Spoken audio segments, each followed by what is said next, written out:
All right, we are live, locked and loaded, and ready to go. Good times, good times. Lego Friday has arrived. Yes, indeed it has, Dominatrix. We are locked and loaded and ready to go. Just gonna wait for a few people to start coming into the stream, and then we shall go to the unboxing. It is a very, very large box that I probably will not be able to get into the complete field of view of the camera. What can you do? That's also why you're getting a nice, very zoomed out view of what's going on over here.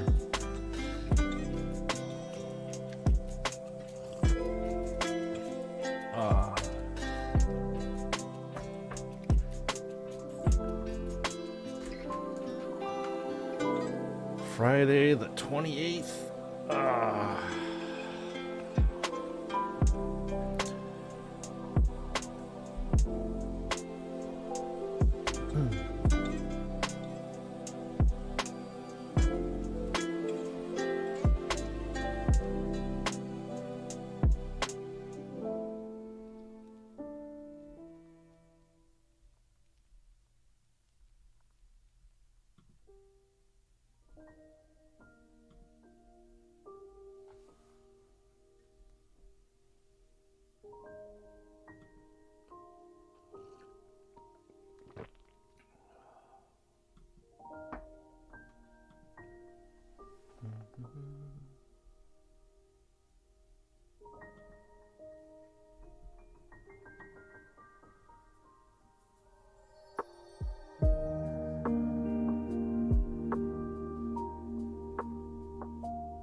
I don't know, if nobody's gonna come in, I might just have to enjoy the unboxing by myself, which is perfectly fine with me.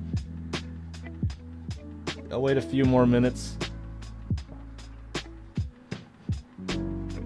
because I can barely contain my excitement to get into this box and start building the glorious contents of what's inside.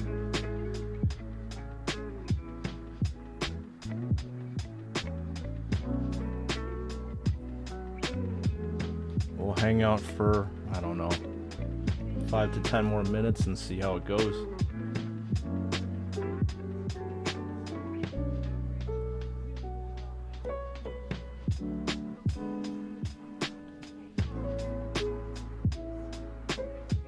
Dominatrix, happy Friday to you. Welcome on into the stream. Yes, looks like it's just you and me. That's all right. somebody else gets to share the full glory of the unboxing. Because you know what they say, sharing is caring, and I care, and I want to share the glory of the Lego with everybody else. Like I said, I can only contain my excitement for so long before I bust the stuff open. I am not a very patient person, and especially when it comes to excitement that's sitting next to me, I don't know if I can resist. I give in to temptation too quickly.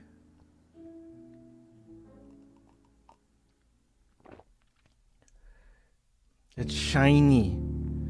It says unbox me. It says build me.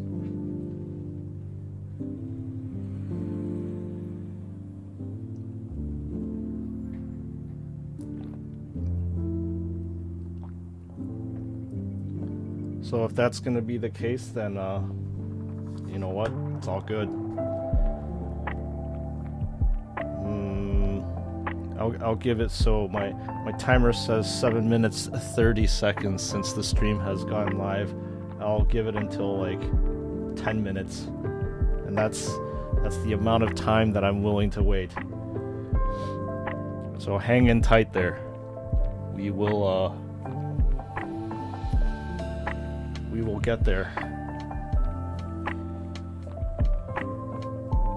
So how's your Friday going? Hopefully it's good. And if you're at a full-time job, and I hope that the day goes by so you can ease on into your weekend and really enjoy it. You alluded to that you're in the United States, so I would assume that hopefully maybe you're going to be doing something cool for Halloween, as it is Halloween weekend this weekend. There's going to be lots and lots of stuff to do, parties, hanging out. I am very, very excited. So this stream Fridays is like the beginnings of an excellent time. I can't wait.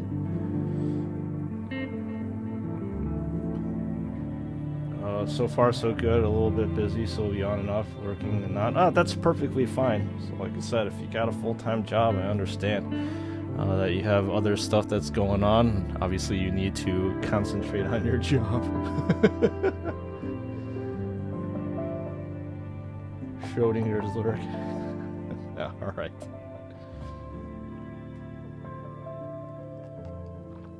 We're counting down. There's about 45 seconds left on this timer before the glorious unboxing of a plain cardboard box is going to occur. Yes, it is the makings and beginnings of an excellent weekend. So this is going to be pretty sweet. Oh, 10 seconds left.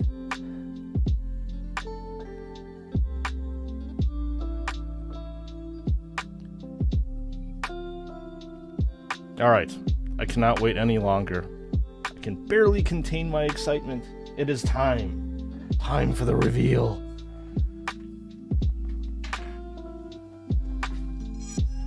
Opening implement. Oh my god, this thing. I don't even know if I can get this in. Definitely have to move my tea off to the side. Here we go. This is a massive box, and like I said, I don't think I'm even able to get it into the field of view, as I may or may not destroy stuff.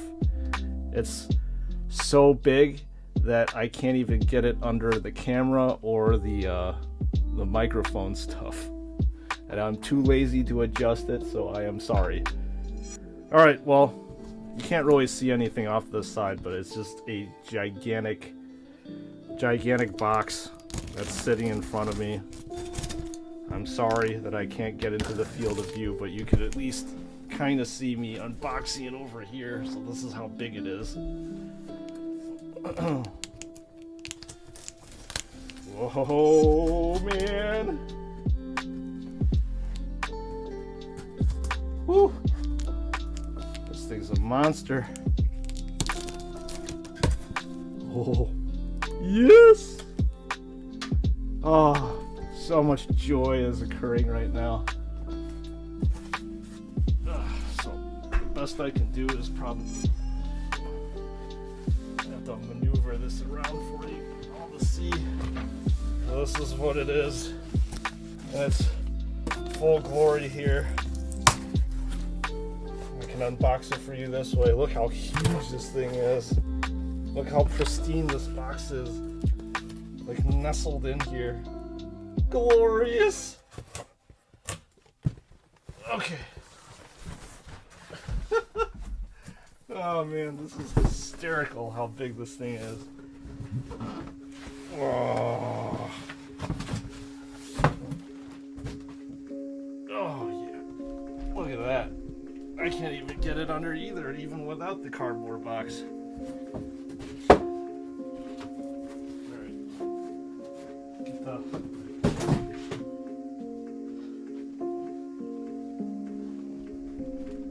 I mean, look at this thing. Look at this thing. Absolutely massive.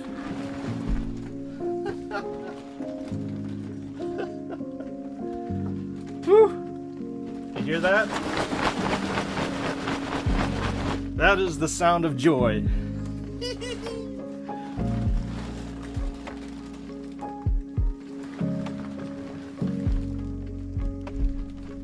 Oh, goodness gracious.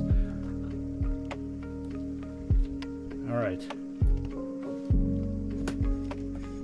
We are unboxing now.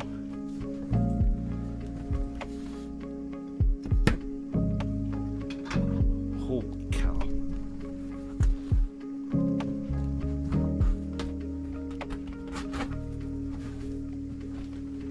Oh my god.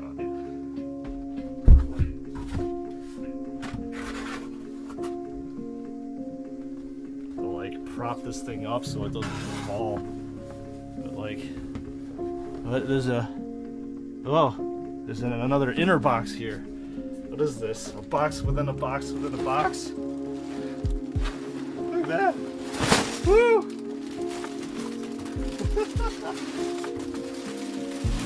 Good Lord.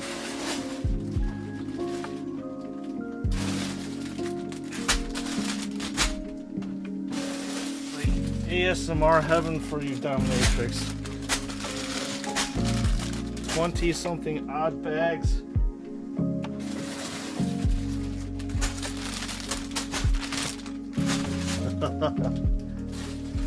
This is great. Look at all this stuff.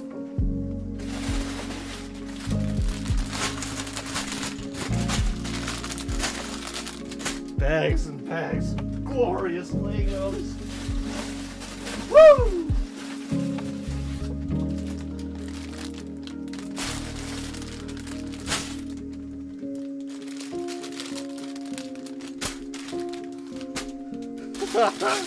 Oh, this is great.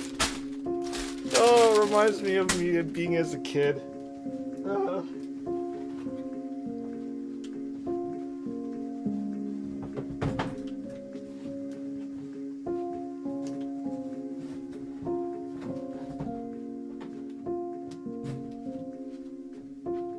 I'm sure you can tell there's a lot of happiness going on here. I'm like hyperventilating with excitement. So there's another one here, obviously filled with more Lego bricks. We shall see what's in here specifically.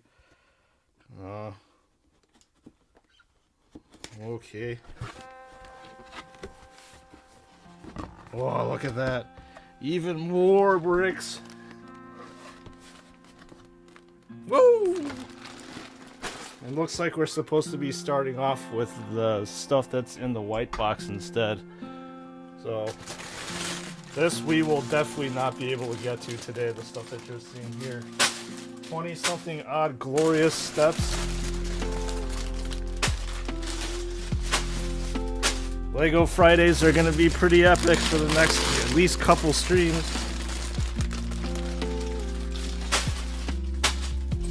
Chris, happy Friday! As you can tell, I am beyond excited right now. Ah, it's like I'm a kid again. And yes, that's a crap ton of bags. I've never seen so many bags before in my whole entire life in a Lego set. So this is from the white box here. My God, look at this. Look at this endless joy that's pouring out. Oh, is it Christmas right now? Sure as hell feels like it. Woo!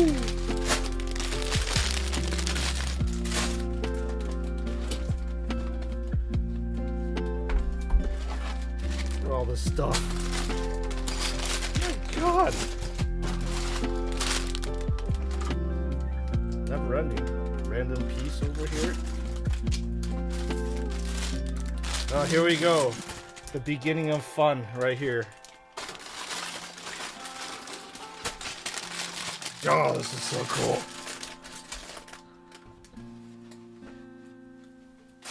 Oh.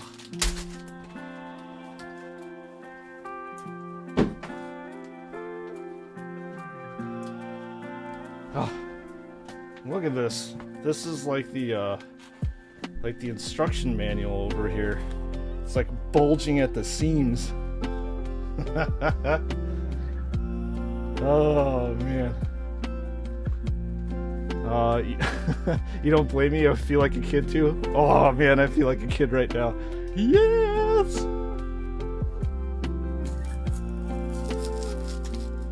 So we will open up this envelope here. It feels like it's an official thing.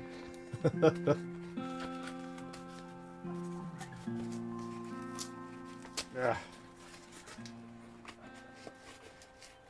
I'm like totally butchering this thing. I suppose I probably could have went in with my box cutter, but you know what? Doesn't matter. Wow.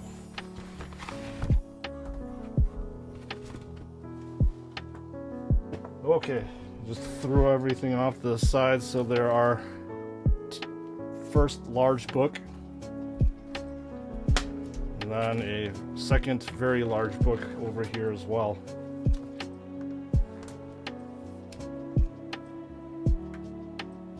Apparently there are 26 total steps.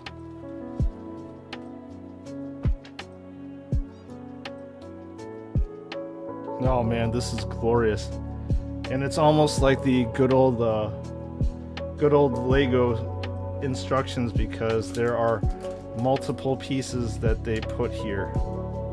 Usually in a normal Lego set they only have like one here, and then that'd be step 142, and then they put here step 143. But yeah, oh man. So we will obviously start off with book 1, and I will I'll get this place a little bit more organized for building.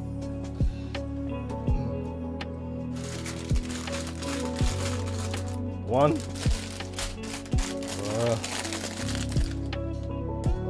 Move all of my stuff.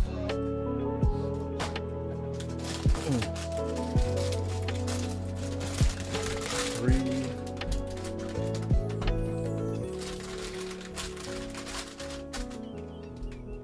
There's serious amount of like coordination here. I can't imagine what would happen if I actually did like one of my old school Lego build videos.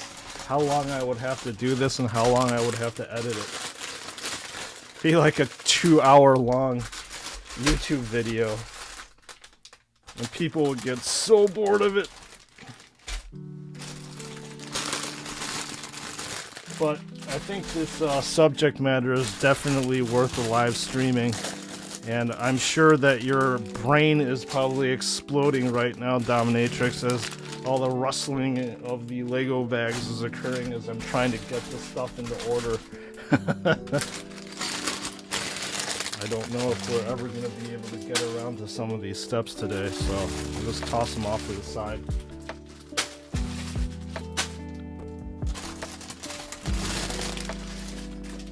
Ooh. Is it me or that whole unboxing did like, it was like 10 plus minutes? That's what it looked like. So much ASMR. Yeah, there's a ton going on right now. You have like 26 odd bags of ASMR. Like I said, your ears and your brain are probably exploding right now.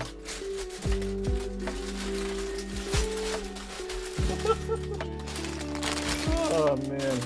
Step 10. Step 9. Have them thrown off to the side.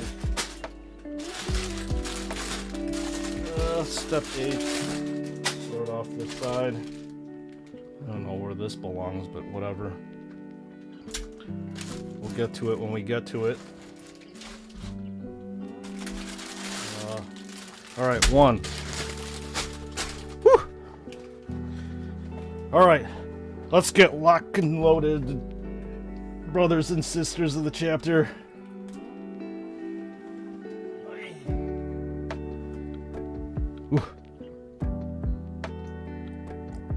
Ooh.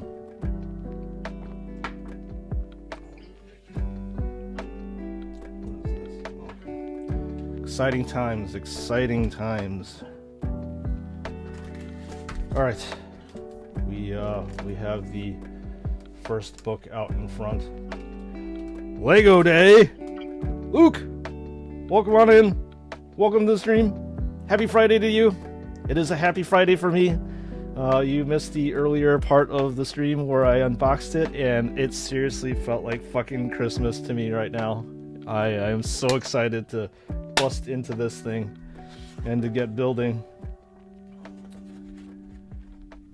It is Lego Day, and it is a very, very happy day.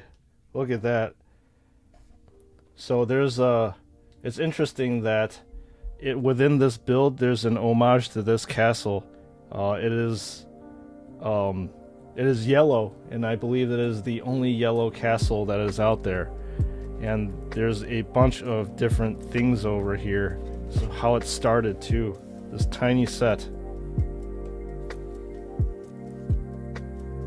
This actually was one of the castles that my grandparents bought me when I was a kid. And unfortunately I donated it to my cousins. But as I got older, I felt nostalgic, so I actually had to buy this back. So this particular castle right here is very poignant for me. I will read it because I just want to share it with you all. So in 1992, the Black Knight's Castle, the pinnacle of a classic castle. This impressive fortress is built on a raised baseplate, giving space for a dungeon below the courtyard. The castle continued the tradition of a working drawbridge and portcullis, while also including a secret back gate for quick escapes or midnight adventures. The Black Knight's Castle was home to 4 armored knights on horseback, 6 soldiers, a wolf pack bandit, and even a ghost.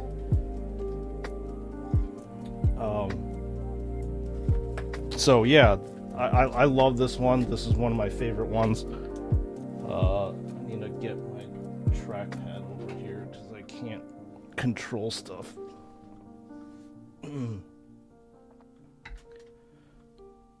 Like randomly click. I have absolutely no room over here.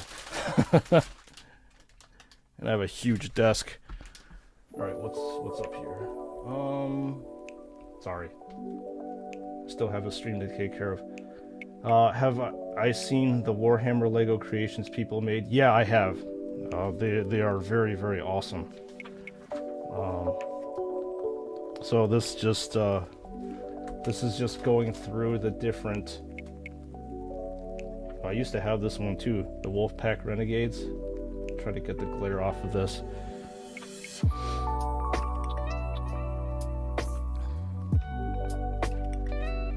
All right, I'm not going to read everything, but let's read a little bit here. Story time.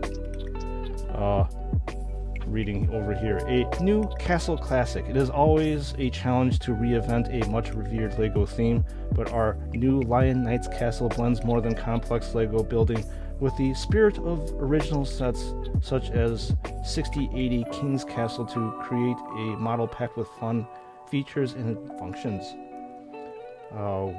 We started placing the main tower on top of a large Lego rock foundation so the model appears taller. This also made it possible to include hidden rooms and dark dungeons underneath the castle itself. The walls are movable and the model can be separated to give better access to the castle, revealing many trapdoors, secret passages, and hidden hideouts. Oh man, this is so sweet. What other stuff here? To celebrate the 90 years of LEGO Play in 2022, we asked fans to vote for the classic LEGO themes they wanted to see revived with a special anniversary set. Tens of thousands of fans took part in the poll, and Classic Castle was one of the clear winners. Foxtrot, happy Friday to you. Welcome on into the stream. How is your Friday treating you? In case if you want to know, this Friday is treating me damn good. Okay. Enough of me blabbing on. So you can see what I'm going to be working on over here with the fairly zoomed out view.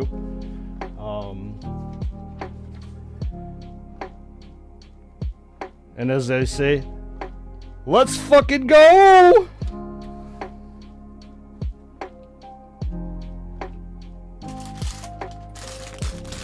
Dominatrix, if you're listening, the first of many bag crinkling. I think that I may be distracting you from your job, but I know you secretly love it. Bag 1 of 26. Looks like oozing on childhood memories for me. Oh my god, you have no idea, Luke. Holy shit. Obviously, this is the most excited anybody has seen me on stream, or actually ever. So yeah, this is... I'm not forcing any of this reaction. I am just genuinely so fucking excited about this. That I'm actually also very happy that I can share it with everybody here. For prosperity's sake. I was half contemplating on doing a like a YouTube video of it. But I was like, you know what, forget it. It's just better. These types of things are just better off done on stream and shared with people live, so you can see my childhood like reactions.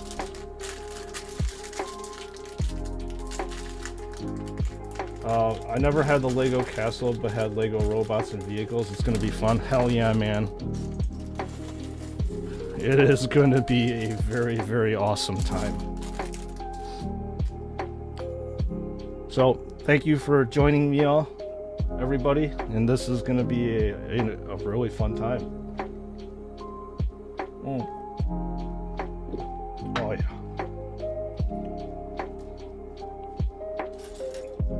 So we're gonna be building this, I guess, farmer dude. Try to show you what the farmer dude looks like.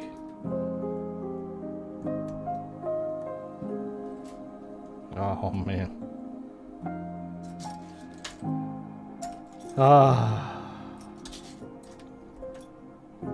Lost in so many happy memories. So you got the farmer dude over here with his rake. And this really cool cow minifigure.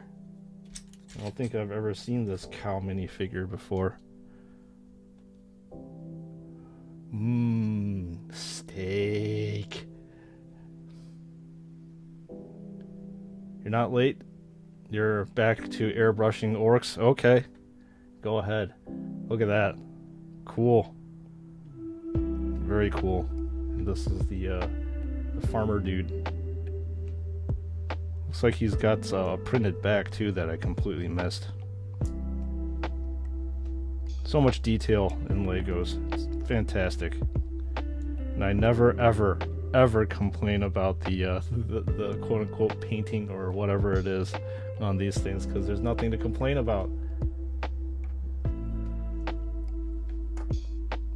So I'll put these guys off to the side. Hopefully you can see them. Alright, anyway, looks like we're supposed to be building some stacks of hay on the side.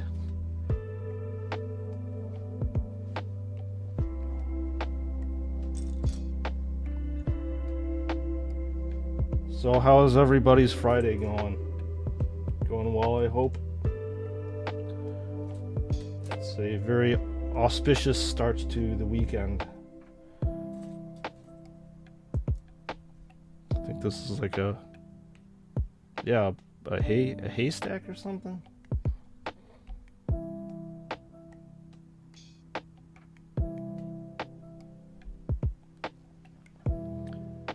Oh, the vegans in chat could be mental, as you say.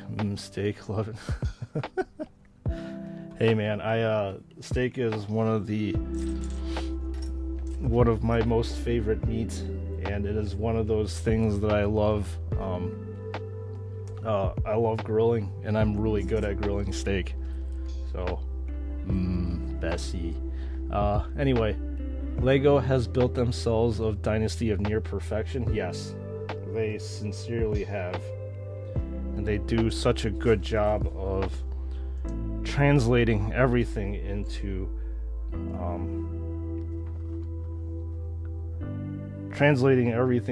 instructional form so everybody can follow it. So right now I'm on step 3. Looks like, what am I building? I am building a ale dispenser, or an old school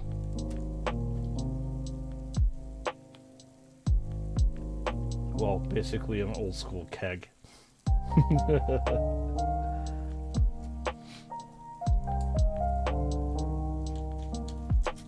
Get that brick separator out of the way. A Lego C, some might say. Oh man, here we go with your puns again. But yes, that is a good one. I appreciate that.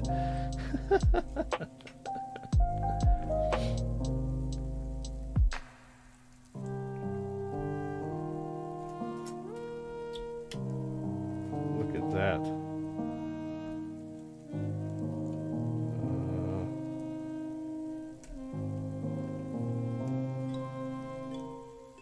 Obviously, I put the spigot in the wrong area. And then there's the goblet for the ale or mead or beer. Look at this thing. So cool. Then looks like this step is like, you can't see it, but this is almost like a standard of some sort. I'm grateful that Bionicle saved Lego, because we wouldn't have them today. Yeah, Lego actually struggled a little bit. Not a little bit, actually a lot bit. In the, I think it was the early 2000s. They were floundering and not doing too well. But now they have become a multi-million-dollar, if not billion-dollar franchise. I don't think billion, but definitely one of the most recognized quote-unquote toy brands. I don't really consider this as a toy, to be honest. It's like very, very expensive building models. That's exactly what this is. And like this definitely turns into like a massive dollhouse or something like that. And then this is cool, like it's almost like a produce stand here. And and obviously I will show everybody when I'm done with it.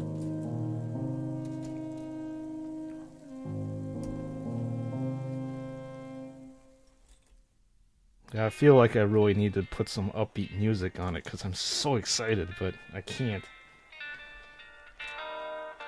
I don't want this this video or VOD to be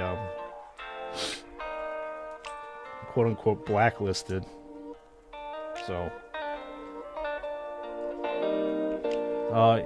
never collect Lego, but just wondering. They also have QC problems sometimes, like jigsaw puzzles or duplicate copies of the same parts, missing parts is an issue for Lego. No. Their quality control is the best I've ever seen in my life. Zero issues. In all my years of collecting Legos, so I started back in 2011. So I've been officially probably building for about 11 years again. In that time, I've bought probably hundreds of Lego sets. And no problems at all. They, as Dominatrix said, they have literally built themselves an impeccable and clean empire. There are no QC issues. Granted, you are paying an absolute premium for these fantastic Lego sets and blocks, but every piece connects together. There's nothing missing in bags. In fact, they actually give you more Lego pieces than you actually need. And that is the awesomest thing about Lego.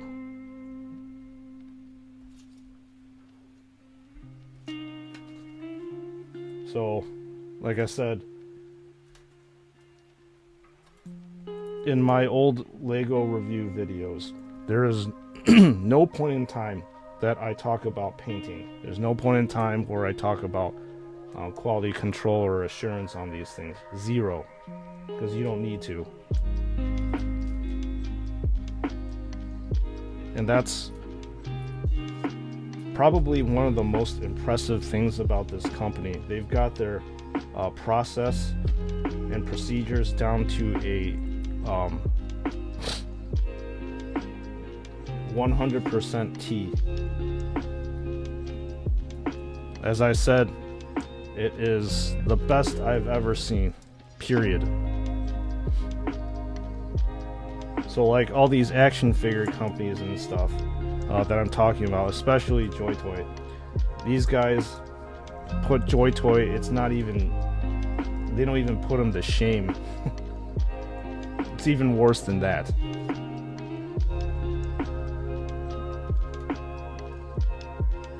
Now there's been some issues here and there with building instructions. It's not to say that they haven't messed up, but in terms of missing Lego pieces, no, I have never received a set that has missing Lego pieces.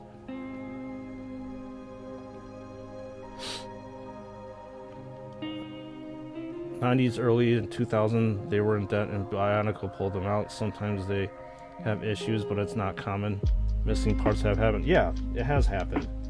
But like I said, for me, when I'm building these Lego pieces or these Lego sets, since I started back in 2011, I have not had any issues whatsoever with any of the QC.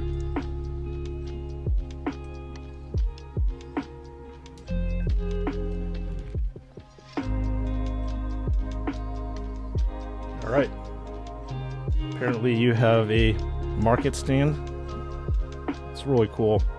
You got bread, probably some kind of green leaf lettuce over here. Produce. So cool. I'll be saying that a lot today. It looks like we're building the cart up here.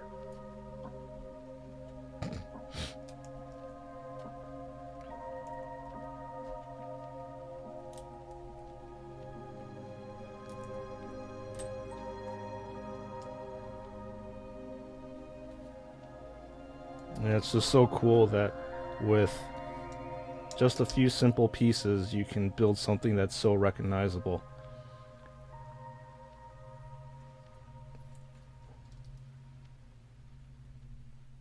You've got a Lego model but have some missing part. Maybe you just got a bad batch. Perhaps.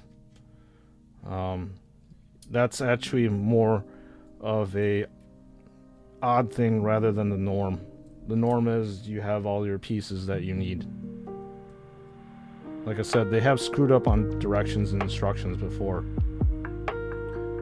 That red Ferrari that you see in back, there were some issues with it that prevented some areas to function properly, and they had to release like an update online to fix it.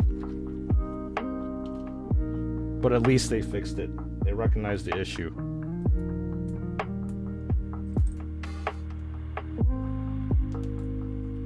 It's a very interesting color for a cart. I would think it would be more of like a muted brown color, but apparently they decided to go for a blue color over here.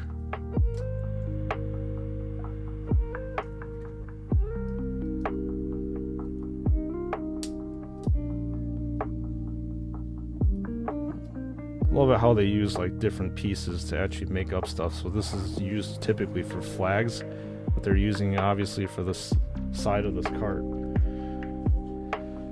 These Lego people, designers, are mad geniuses, and I love it.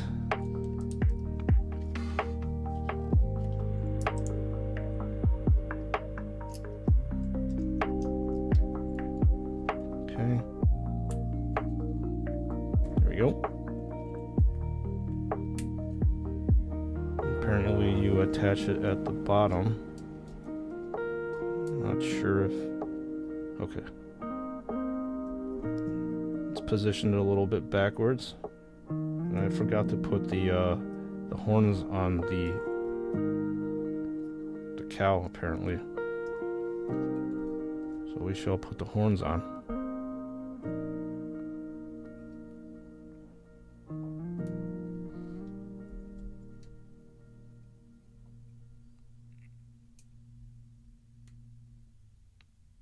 There we go. And you can swap it out, put it here. So this is the cart, and I'm assuming that the farmer probably chills out over here. Got a pretty cute bird too. Look at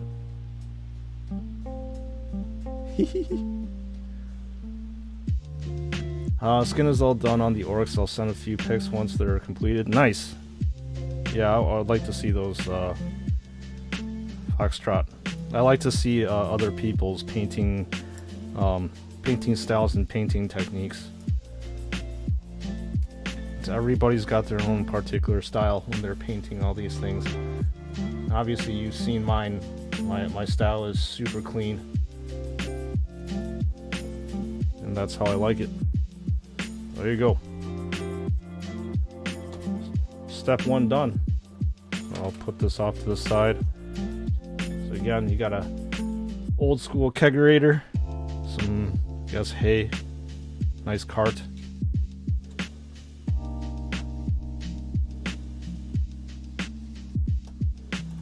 And then the farmer dude. Okay, apparently with step 2 we are going to be building probably the foundations of the Lego set.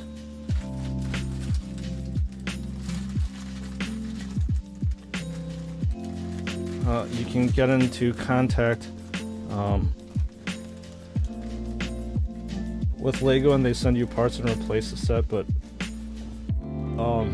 Lego messing up parts, it happens every 100 sets, so it all happens with machines. The factory only a small part.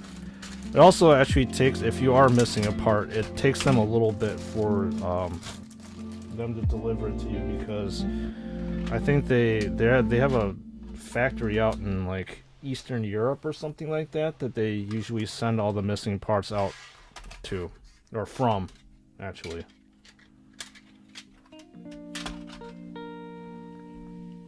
So we'll put this off to the side. And more ASMR. It was done by hand. Yeah, that's probably why it takes so long, because they have to pick it. Pick these individual bricks.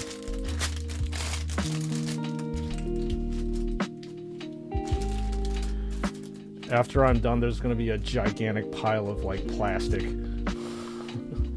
on the ground. I swear to God, I should just send it to you, Dominatrix, so you can like rustle around in it.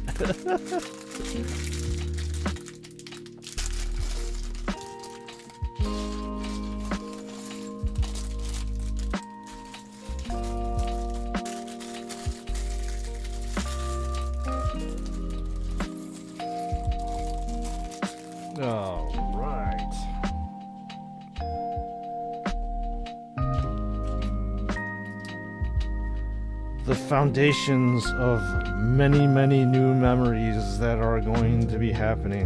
That's what we're building, I'm assuming, right now.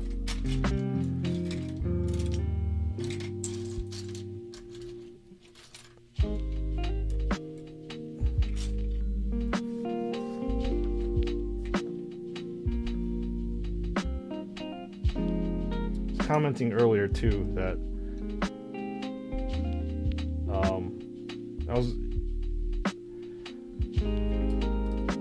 old school Lego sets. They had multiple pieces in each step, and there'd be like 10 to 15 pieces. So they actually toned it down and only put like probably 3 pieces, and they actually highlight these areas. I don't know if here. Let me try to show you. So they highlight it in red to actually point out to you, hey, you're supposed to do this. The old school ones, you had to figure it out which pieces were there, based on like based on the prior steps. Like, oh, that wasn't here on a prior step, so I should be building this that way. Hello, my battle brothers. Is this a Warhammer 40k castle? Well, you could make it that way, Gavin. And welcome on into the stream. Happy Friday to you. Hopefully, well, you are done with your week. Or at least you're done with your Friday, almost. And interestingly enough, you can actually use, like, these minifigures are almost the size of a Warhammer 40k model. So if you don't mind your Warhammer setting to be set in a Lego blocky environment, you could do it. You can have a legitimate battle in there, which is cool. And as people know, there are they do have rules for height and stuff. So you could play Warhammer 40k with these things. I think at some point in time I'll probably have to put this thing down because it's going to be way too heavy for me to hold here. I mean, the box has got to be at least like 10 to 15 pounds at least. So yeah, Gavin, you definitely can. I wish I had my Lego castles. Well, I got into Warhammer. No. Obviously, you know that I have my Lego castles. I gave them away. And then I wish I kept them because, like I said, you can use these things for Warhammer 40k sceneries and stuff.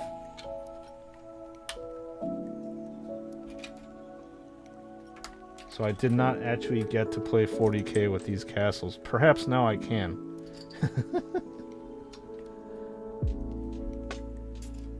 Now that I'm a grown-ass man, quote unquote.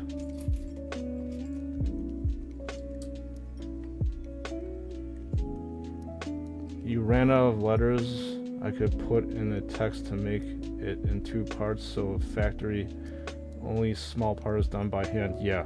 That's why it takes so long for them to get the replacement parts out to you. No wonder their quality is near perfect. Yes. You pay a premium for it, but their premium is, as I said, well worth the price of admission.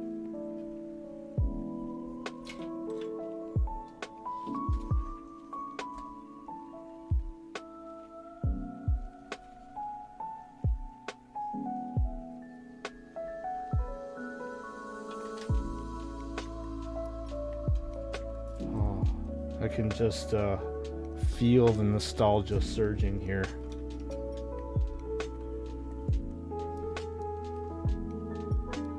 There were definitely a lot of battles fought on the ramparts of my various castles that I had.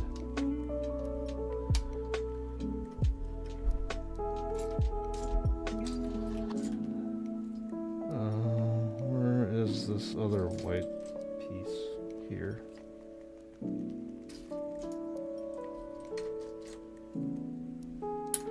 There you go.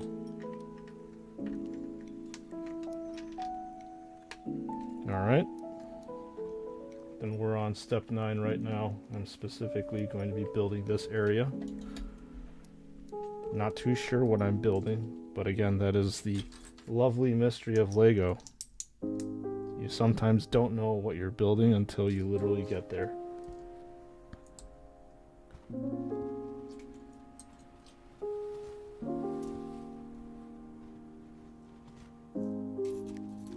Okay. So I can probably surmise that this is going to be at least like, hopefully it's going to be at least 2 streams to finish. Maybe 3.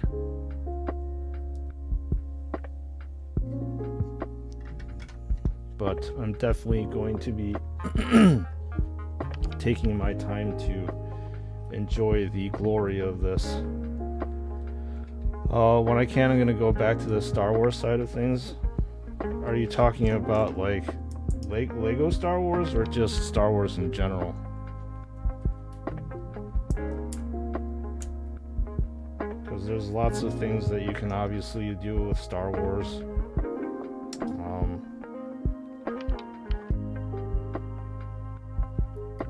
There's stuff like, there's a tabletop game for Star Wars, if I'm not mistaken.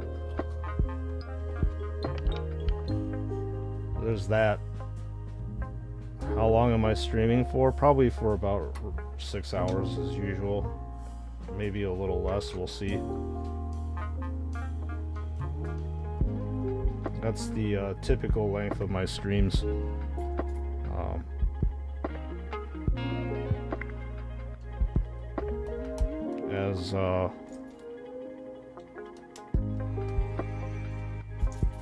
Well, it's not a 100% like a full-time job. You know, most full-time jobs are about 8 hours each. But I'm like, you know what? It's my channel. I get to do whatever I want. If 6 hours is the amount of time that I want to stream for, that's the amount of time that I'm going to stream for.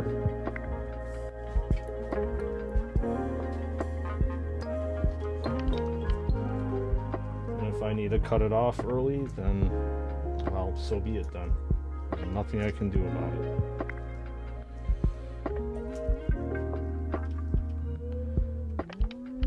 That's the nice thing about having full creative control about your own channel. You can literally do whatever you want. But as I said to you all, this full-time streaming thing is definitely not going to be financially viable. So at some point in time, I'm going to have to go back to, I guess, regular quote-unquote work, which I'm gonna be very, very sad to do.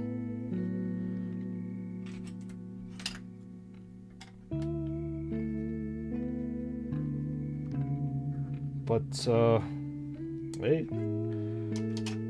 adulting sucks. And sometimes you need to just face the reality that at this point in time with my channel's fledgling career, it's not sustainable. So, not sure how long I will be doing this full-time stuff for, but I'm definitely going to enjoy it while it lasts. And obviously you all will know, because I won't be streaming as much anymore. Which is going to be very, very sad for me. I like sitting here and chilling. You do 7.36 hours per day. That is a very, very specific time that you're working, Gavin, but I like your attention to detail in it's funny.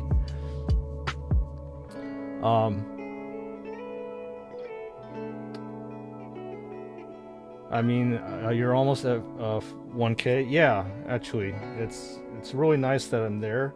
But even when you hit 1,000 subscribers and 4,000 view hours, that's when you get monetized by YouTube, so you can get ad revenue.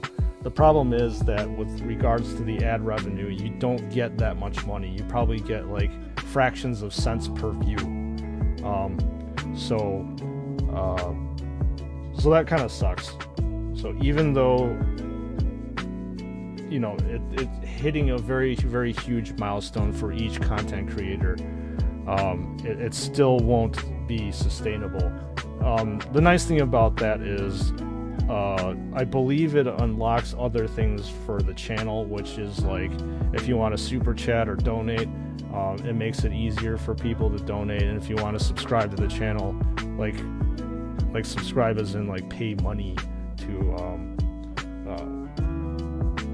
make sure the content's going, you can't do that. I'm sure all of you follow obviously larger channels, so you can see that donate button, or you've been into chats where it says super chats and stuff.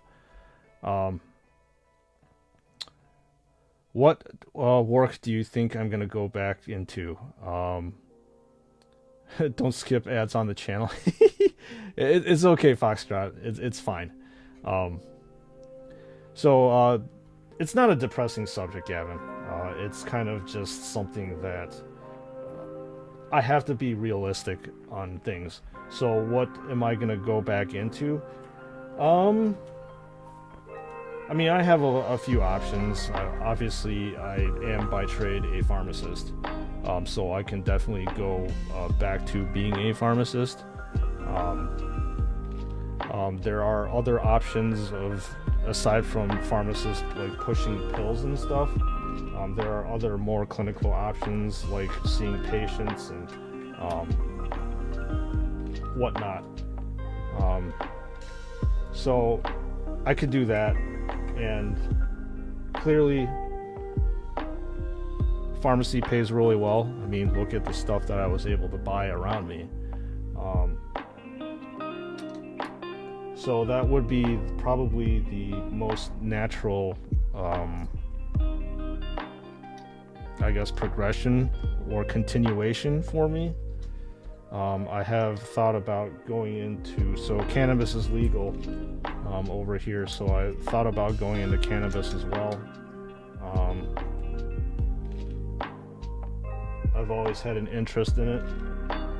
I do have a passion for it, so I might do that, but in terms of pay, it doesn't really pay that well, and I think it also is pretty long hours. So I don't know. We'll see. I mean, I'm obviously in between jobs right now, so that's why I can do this full time. Speaking of which,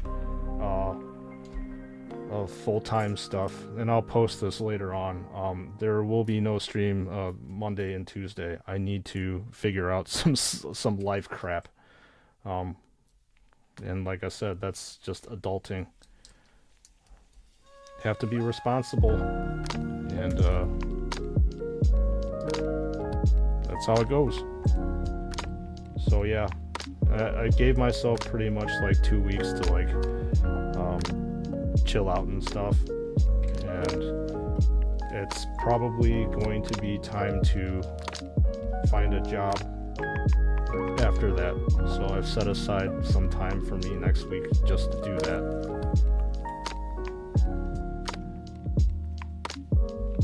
Become a drug lord to pay for your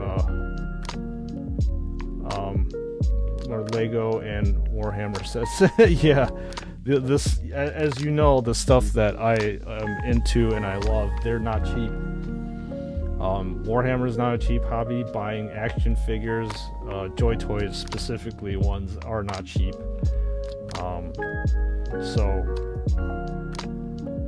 Yeah, I'm willing to share that with you all. Like these hobbies, they command quite a lot of money to be spent into it. Let me see if I missed some parts, because typically when I start talking and I lose track of the pieces I need to put. Okay, looks like it checks out. Weed, really? You have a passion for it. I hope it's legalized in Australia one day. Yeah. I think YouTube might actually, it might be against the terms of service, so I won't talk for it about that long. But it's, in a lot of areas, for some odd reason, it's just that plant has been demonized for no apparent reason whatsoever, and I don't really understand that. And it also has to go into politics as well, and I'm not going to talk about that shit on stream either, because it aggravates the piss out of me. But I'll just say this, I don't want to break my own rules. It's like some of these politicians have a very myopic view of things. But having used marijuana quite a few times myself, it's such a benign substance.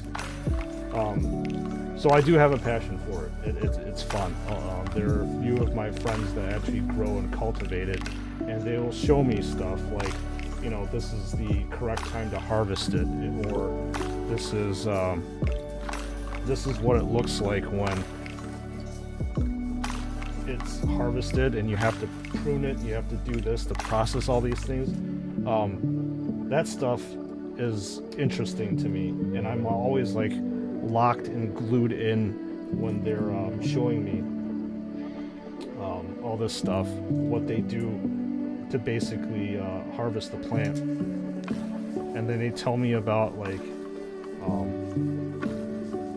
how to cure it, when is the right time to actually to smoke it, because you have to let it cure for a little while, you have to burp it, there's a ton of stuff, and that excites me as well. And I would have to say that the whole entire marijuana thing is very close to what I do, or as a pharmacist, because you're dispensing a drug, right? So it's almost like an allegory to pharmacy. So yeah, I hopefully maybe we'll be able to get into it. I have no idea, so that's what, like I said, I'm going to be spending the vast majority of my time on those 2 days next week to do. Just figure out what I want, send out my resumes, and I guess get quote unquote my regular life back on track. And don't get me wrong, I would love to sit here and chat about random stuff with you guys, but it just doesn't pay the bills right now, and that's the cold, harsh reality of things.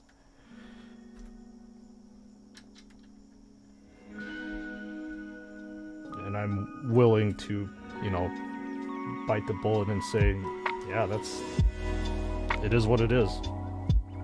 The channel's not big enough so that it can sustain itself. Ultimately what I really want to do is like I actually, hopefully, maybe we'll get like a part-time job, so that I will be able to pay my regular bills, and then have YouTube itself pay for itself. So that would be the most ideal situation. And I kind of gave myself like so I started the channel about a year and a half ago, and I wanted it to be like that goal in about 5 years, so I can do part-time YouTube, part-time like regular job, I suppose.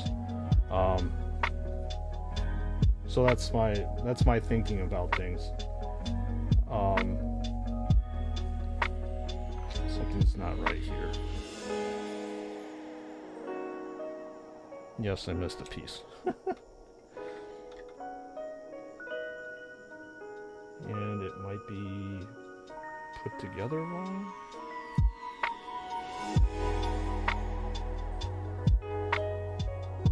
Hang on a second, I have to figure out what I did or didn't do.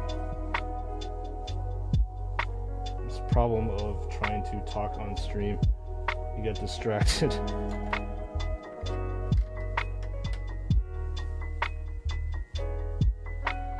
And then you have to fix whatever you try to do or didn't do right. So I didn't do something right here. Shit. Ah, man.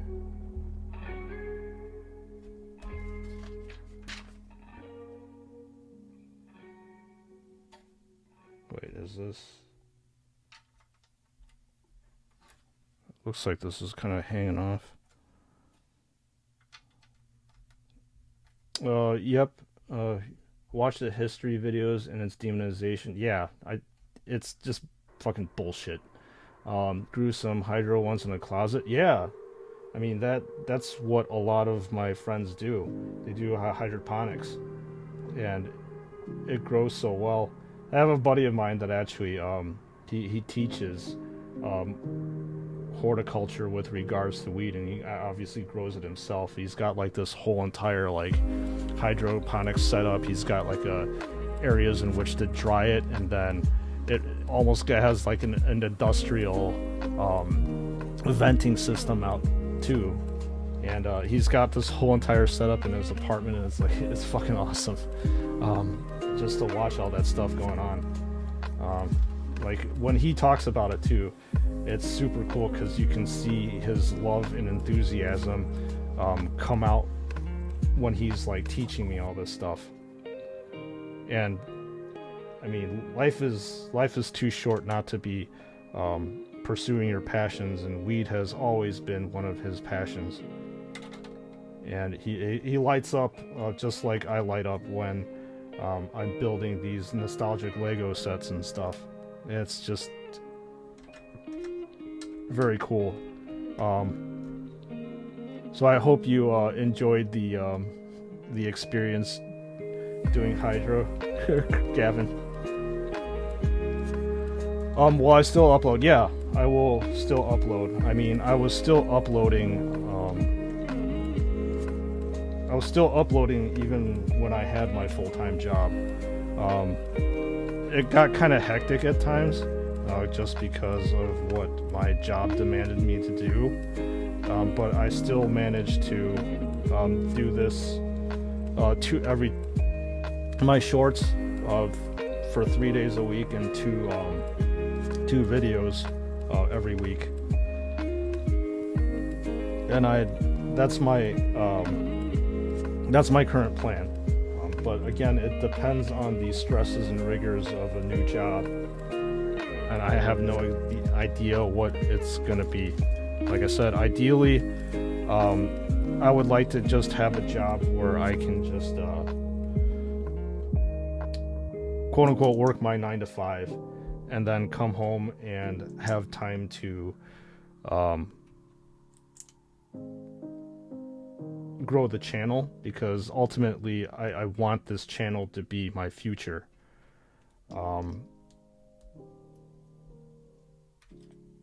But as you all know if you're starting off a new job, you may need to, and likely will need to, put in extra hours because you're learning new skill sets and figuring your boss out and what his or her demands are on you and how much they expect you to do.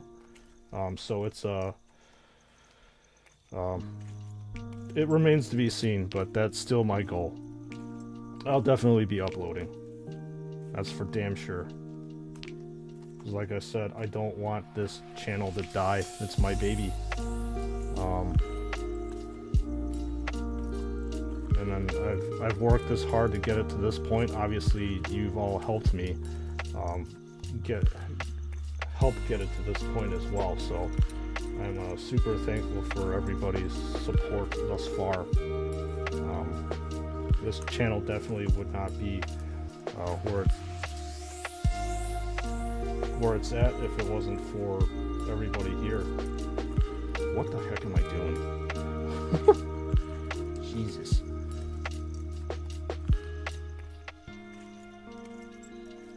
Yes, good times. Unfortunately, I get random drug testing at work, so nothing for 13 years. You might have to move to America. Yeah, you just have to make sure, Gavin, that you're going into a state where marijuana is legal. Weed is actually not legal in... Wow, this is really cool. Sometimes I have to, like, marvel about, like, how this is designed. So, like, this just fits perfectly in here.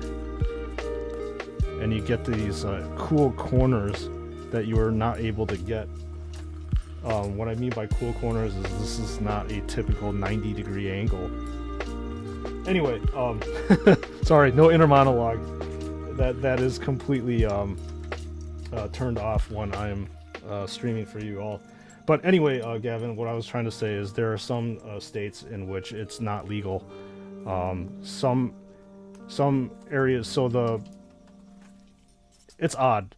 So on a federal level, like, it's controlled by the federal government, and the federal government still sees this as an illegal drug. So if the feds come in, you could still get arrested for using it or whatever. But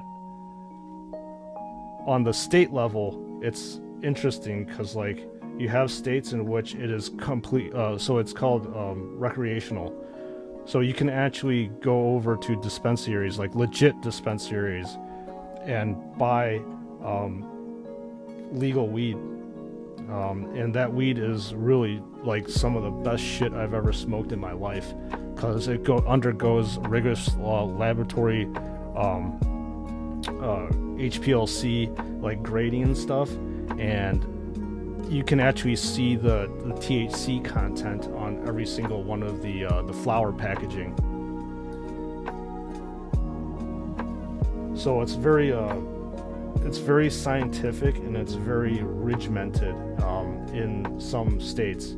Other states are super conservative, and they haven't adopted like rec use. So they, however, have adopted it for medical usage. So if you have, like, chronic back pain or glaucoma, stuff like that, you can get a kind of prescription from a doctor, and then you can actually buy it at a medical dispensary. And there's just other states that it's just completely illegal still. So the United States is very interesting in that it's fragmented like that.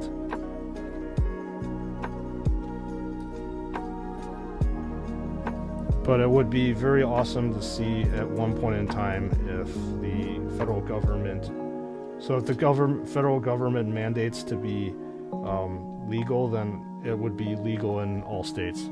Sounds like heaven? Heck yeah, man. To be honest, like, I never fucking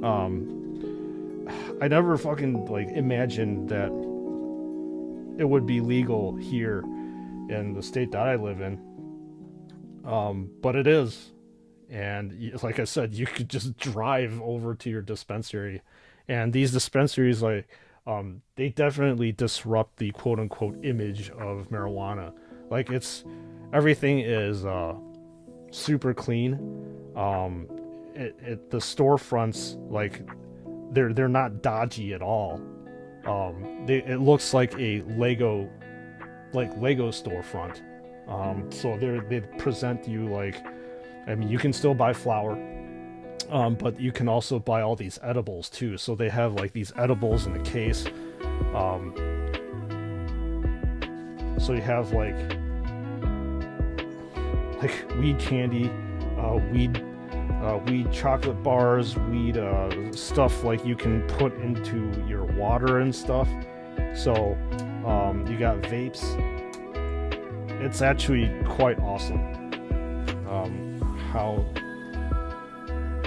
these companies have changed the image of marijuana, and that's what they're trying to go for. It's not like underground anymore, and it's not something to be demonized. So they've really changed things, especially the image of it. So yeah, it's super cool, Gavin. Stop, I'm truly on my keyboard. Alright, I'll stop. Plus, like I said, I don't want to keep talking about it because I don't know if like YouTube would get pissed off at me. But then again, in my jurisdiction over here, it's legal too, so I'll just put this terms of service out here. If it's still illegal where you're at, then I would recommend you not use it. If it's legal, then go ahead and use it. That's my quote unquote streamer disclaimer. Frostman, welcome to the stream. Happy Friday to you. How's your day going? It's good to see that you're partaking in herbal medicine over here.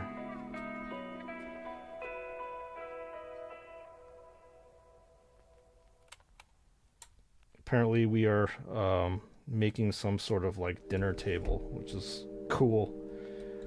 You got the fresh produce from this stand over here, and it's literally farm to table right here. Oh, this is great. Hopefully I didn't forget. Yes, I did forget some pieces. I knew it every single time. I get this inkling that things aren't right. It comes after probably like 14, 15 years of building straight that I see I've missed something.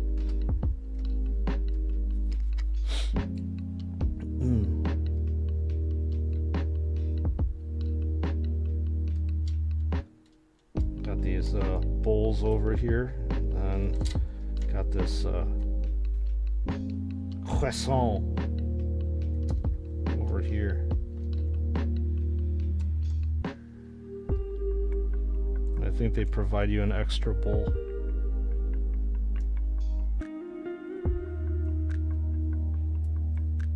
How do you get your name in red?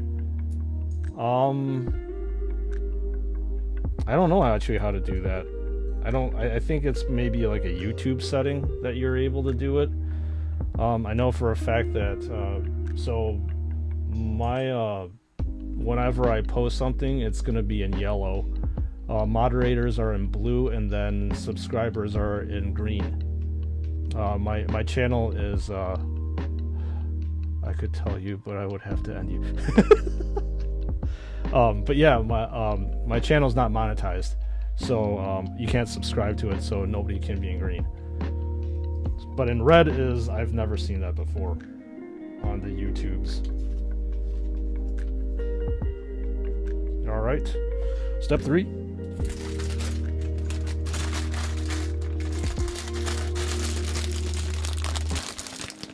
More crinkling, more unveiling of lovely plastic pieces. Ooh, paddles? Interesting. I find this pretty cool too. It's almost like a I don't know, like a moat area or something. You just use the @ symbol. Oh, okay. Oh, that's maybe in chat or something like that. You get to see it.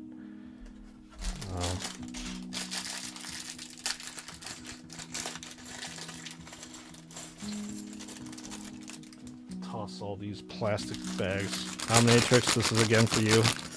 Every single new bag opening, I'll do that. It's like getting your attention.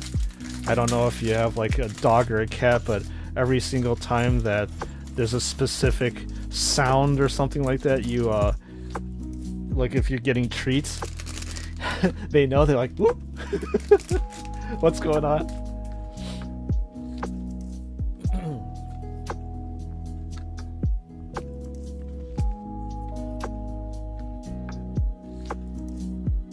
Okay, so that's cool. So the whole entire point of this area here was to do a candle on the outside? Where is the candle piece anyways?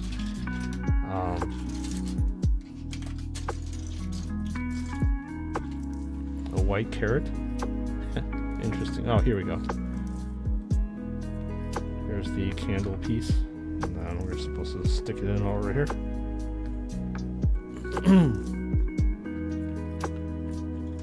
And apparently there is some sort of like... Oh, look at the detail on this thing. You got an apron.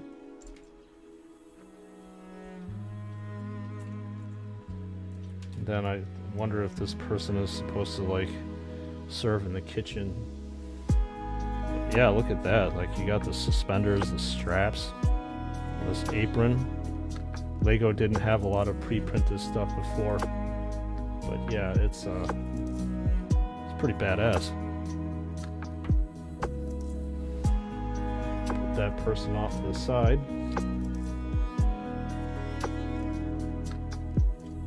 And then we will keep going to building. It's like we're building up like this kitchen common area or something. I always like to try to figure out what we're building here. Sometimes I can figure it out. Yeah, it worked. I see it, but you don't. Yeah, actually, I don't see it red on my end, but it's okay. It's only because, like, what other people want to highlight their stuff so that other people can see it better. You only do that typically in larger streams, too, because, like, sometimes the content creator or the streamer doesn't get to see what's going on, so if you add them, it typically helps.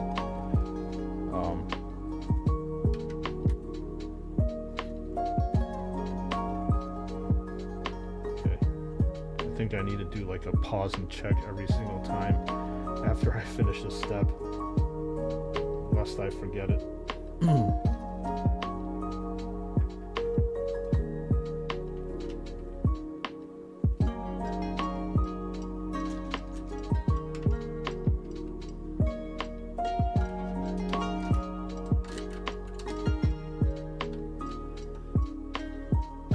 This is starting to this is starting to get some heft over here.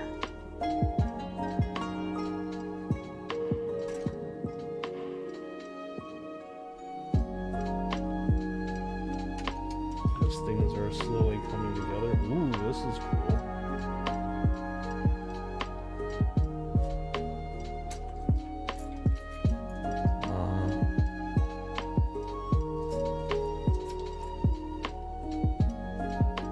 It's almost like a T votive that I'm building here.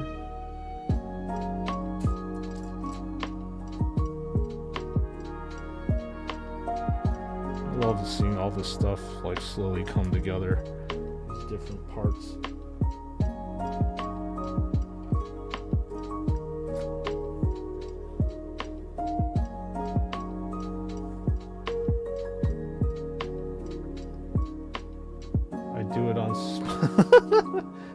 Well, yeah, you can do that, Gavin. I really don't care.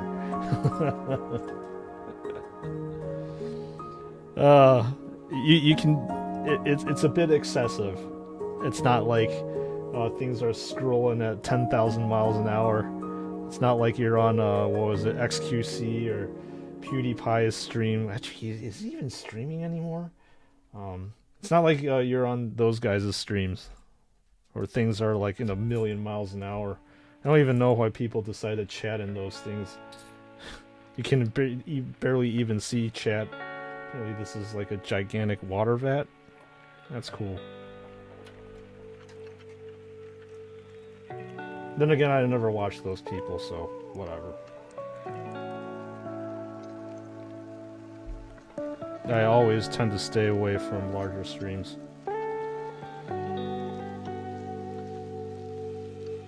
Now, this is cool too. It's supposed to be like a water fountain spigot or whatever it is.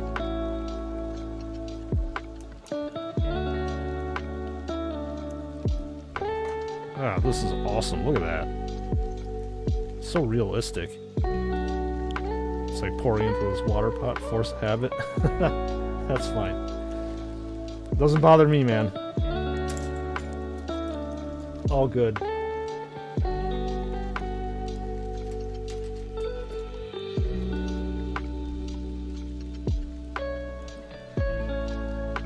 Yeah, there's just so much like detail here. Like the old school sets, they obviously didn't go into this much depth in terms of building and stuff. There's so much depth here. Very, very pleased that the money that was spent on this set was worth it. Yeah, smaller streams are better because like you get to know the streamer and the content creator better, and like when you actually post something, they'll, well, provided if it's appropriate, they'll respond to you. But like the bigger streamers, again, they don't see anything because they can't. Maybe you'll be lucky enough to get your message addressed like once every few hundred messages that you put. You know. I know myself, like even when the streamer is even like 5,000 concurrent people that are watching, it's very hard for them to address whatever's going on. So you kind of lose that that personableness, I guess. It gets lost, and that's just unfortunately the nature of it all. Oh yeah, this is cool. So you got to see this probably an area to hang different things, and right now you're building like an oven. Dude, this is so cool. You got the fire elements going on over here. Man, there's so much detail with this thing.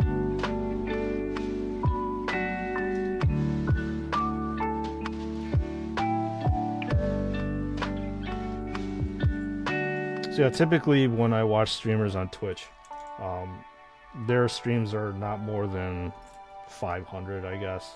There's a few of them that I watch that are up to like 1,000.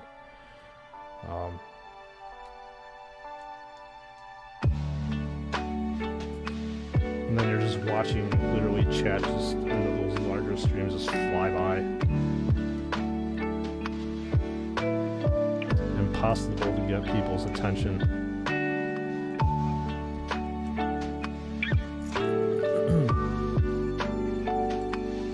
So like I said, building this oven here, it's almost like you're cooking some sort of like pizza in here.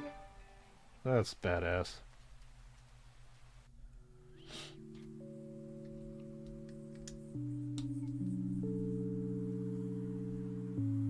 Has the castle got all the inner rooms and workings? Yeah, it does.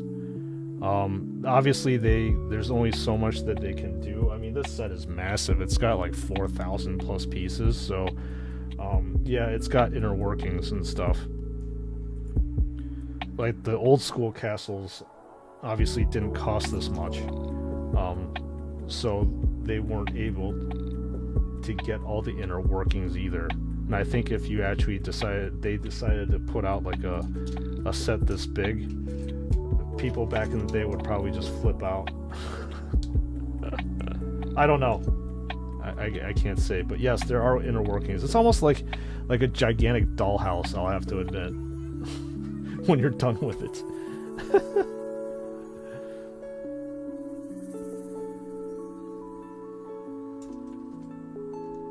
And that's what it ends up looking as.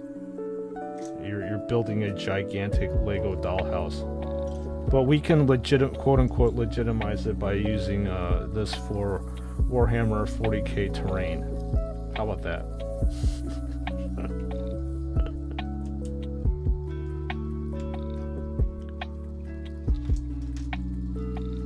And it's just cool that over time that Lego has gotten more and more, put more and more detail, and these sets have gotten more and more complicated as time goes on.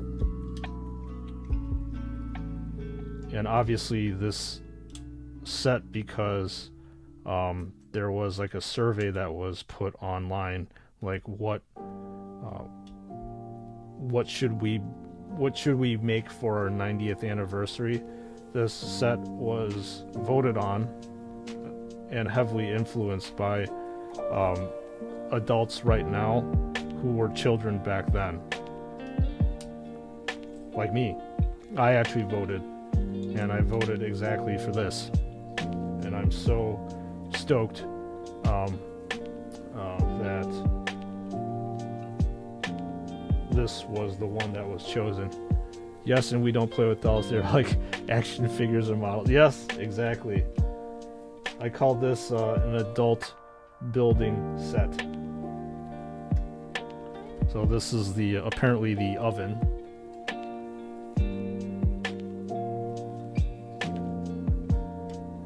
And then it just goes on like that.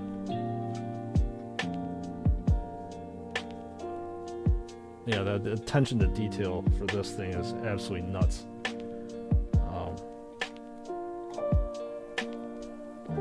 So cool. I guess right now we're going to be building up the walls again, which I shall gladly do. Step 34.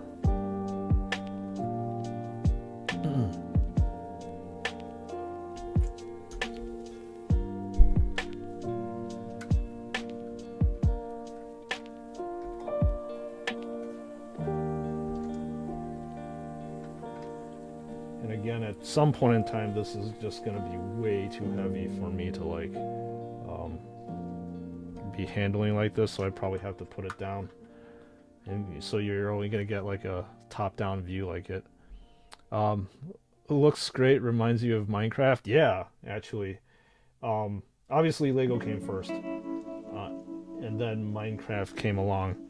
And interestingly enough, I don't know if you follow Lego too much, but there are Minecraft sets. And it was like, how do I say this? Minecraft is almost like a direct translation of Lego into just like electronic form. You're building bricks, everything's in block form.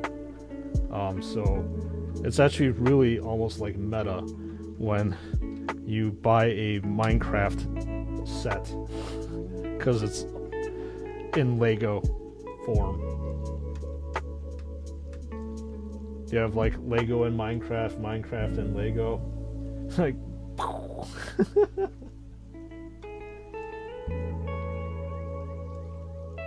so it's super cool just seeing all that stuff.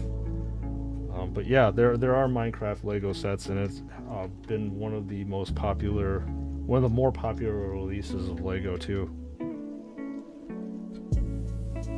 A lot of kids who play Minecraft, and I mean there's a ton of them right now. Okay, never thought of that before. Cool. Yep. If you're bored enough, there are Minecraft Lego sets that are out there.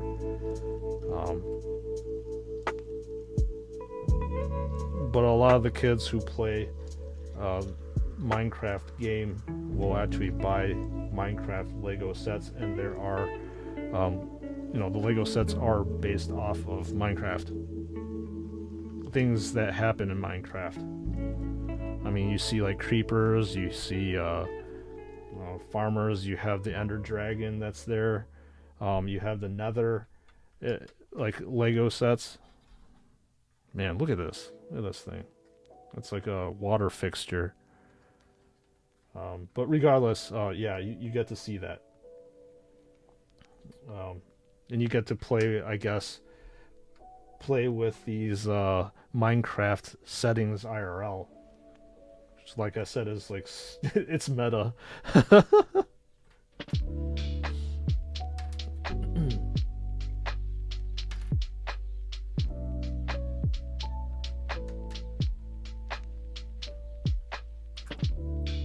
So, I mean, the sets actually are fairly reasonably priced too. There really isn't. There's a wide range of like $10 sets, and it can go up to like hundreds of dollars. I think is the largest one. I don't specifically follow Minecraft Lego stuff, but I definitely know it's there.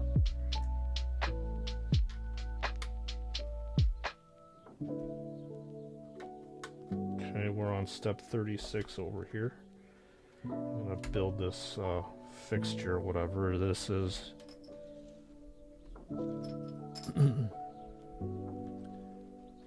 It could also look like an original Doom castle. Man, that would be awesome, actually. Maybe there's some person out there that can do a mock out there of a Doom castle.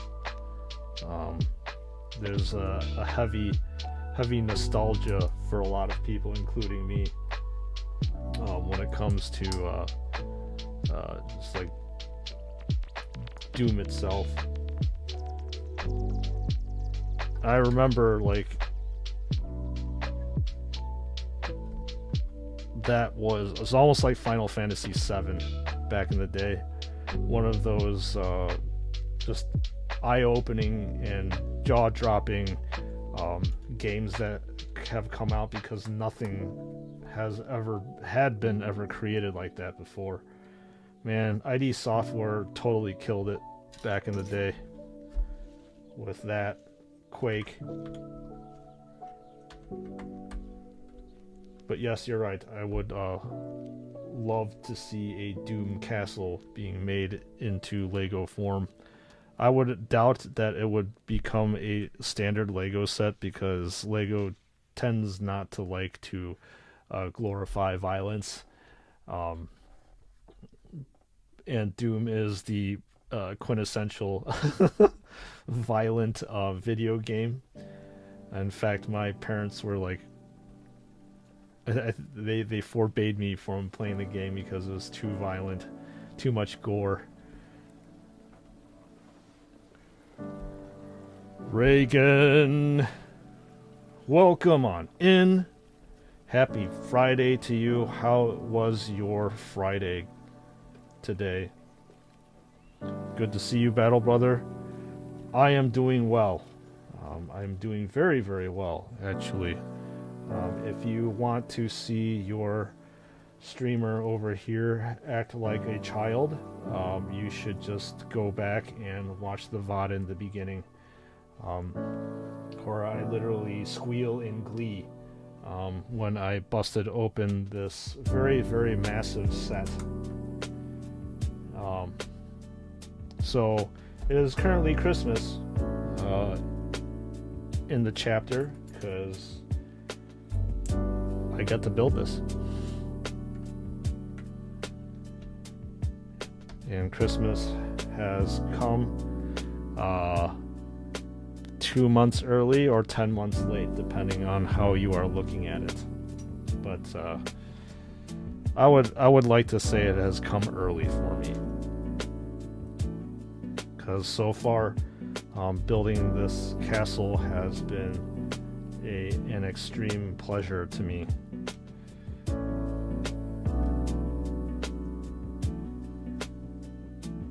I'm ashamed to tell you, bro, that I was one of the people who called Legos for kids. Not anymore. A lot of people actually have thought about that as the case. but once you start seeing these sets and the complexity behind them, people will be very, very quick to change the tune of their speech. I mean, for fuck's sake, like, no kid is going to be able to afford, like, just out of their own pockets, unless if you're, I don't know, really well-to-do or whatever you want to call it. Like, this set is $400. Like, that is a gigantic barrier for most children to get into this. And I was talking on stream earlier that Lego, in order to celebrate their 90 years of being in business, they released a poll asking what their fans that they wanted to what they wanted to see, and adults clearly voted for this, and clearly they wanted to have nostalgia back, and this is just oozing nostalgia. So definitely 100% for the adults here. But it's changed now. You have opened my eyes. Your inner lust.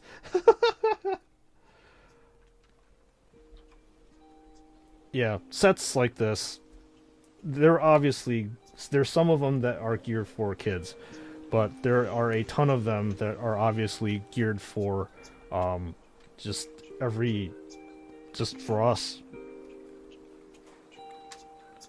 I mean, this set clearly is geared 100% to me. It feels like it that way. Welcome to the Brick family, Brother Reagan. Yep. Back when my Legos were the predominant focus of the channel, everybody was part of the Brick family, but now, since it's morphed, everybody's part of the chapter. So, Brick family, chapter, all the same, we welcome on you in. So yeah, you can see here there's a staircase here, an area for for a fountain, an area to get food, an oven. I mean, look at this detail, man. This is insane. Never in my 40 plus years of life would I imagine building something as complicated as this. And just like pause and admire how much has changed over the years, especially with Lego and the complexity and detail that they put in their sets.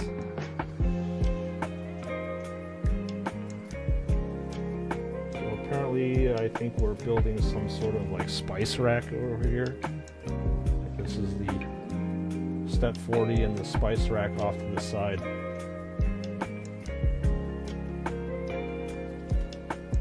Alright, this is super cool. Building all these small little knickknacks and stuff. Kitchen.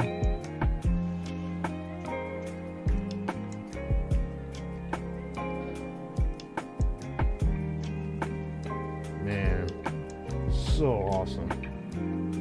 Like, my mind is just racing right now as I'm building and admiring all this stuff.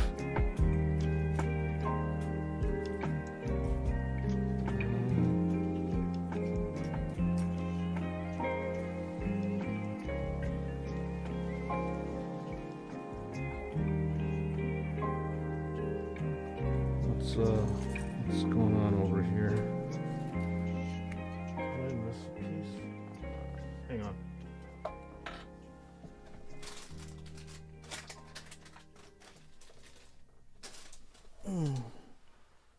No? Maybe not. Okay, well.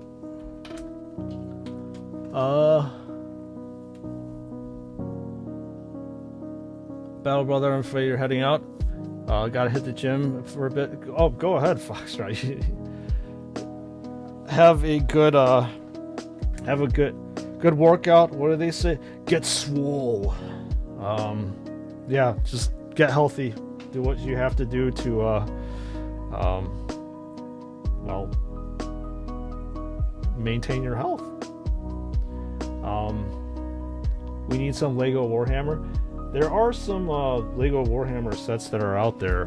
Most of them are mocks. There is a Lego Warhammer Dreadnought that is actually Blood Angel, believe it or not. The problem with all that stuff is you have to source all the pieces by yourself, so it ended up being a little bit too expensive. And you know what I was actually touting, saying that Lego doesn't screw up, unless if this piece rolled off somewhere. I think they actually screwed up, so this actually isn't supposed to be here. This actually might be one of their first screw-ups on stream, but like, this isn't supposed to be a bottle. It's supposed to be this. Unless if I missed it somewhere. I don't know if you can see it. I got what you feel, brothers, just like when my cousin once saw a Joy Toy collection. She asked me, like, why do you like these toys? I was like, you were insulted? Yeah, I mean, it is, they're not toys. I mean, you spend a good amount of money posing them and stuff. RB Bach, yeah, we'll like I said, have a good workout. Better your body, Foxtrot. I told him clearly they are clearly my joy, they are my pride, they carry my Space Marines, and I show a box like, this is not a toy. Saw some paper craft of Dreadnought, actually looks cool. Yeah, definitely. So again, I think they might have screwed up and provided me the incorrect piece, unfortunately, but I don't see the reason why this wouldn't work, I suppose. I actually do like the bottle better than this, but I'm just worried about like the clearance of this thing, whether it'll be able to clear whatever it needs to clear. I don't know. I don't have any idea, so we shall see how it goes. That's cool. Like, it's almost like a spice rack here.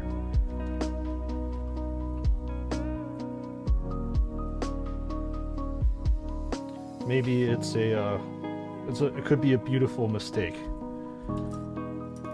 And we can put white carrots hanging on the table. I don't know what this is supposed to be here. Floating herbs. So over here we have some white carrots being dangled over this this kitchen table, I suppose. A root of some sort, and then this herb thing. Look at that. Look at that detail. It's nuts.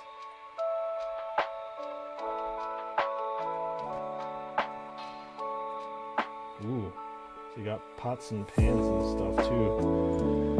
Meat cleaver.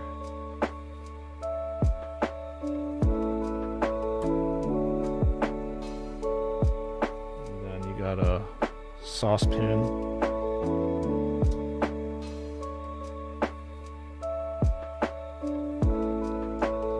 Some sort of like pot. Oh, this is awesome too. Like, if you, so maybe they made pizzas back in the day, so it's like what you put in your oven. Oh, this is neat. And a tiny spoon.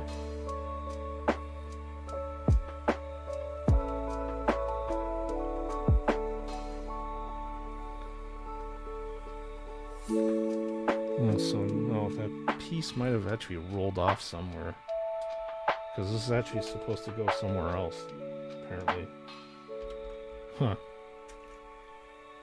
I'll have to kind of hunt for it.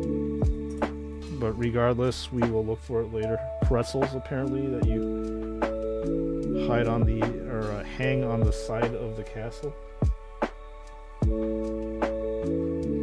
Bro, those heretics will never understand hobbies. No, they don't. I don't know. I think a lot of people take life a little bit too seriously, in my opinion. They don't know how to decompress. And they're missing out on a lot. The hanging pretzels. Yeah, they're missing out. If they can't enjoy their life, then what's the point of it? Your hobbies are supposed to keep you grounded and sane. Look at this fully stocked kitchen now. Pots, pans. It looks like there's a ton of like life that's going on over here. Then we're going to build this area up and probably enclose it.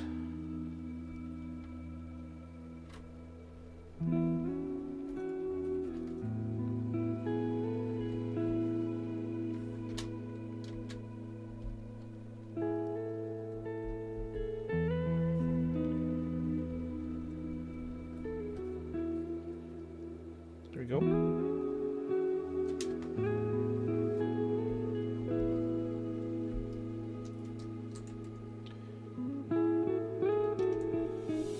Definitely enclosing this kitchen area.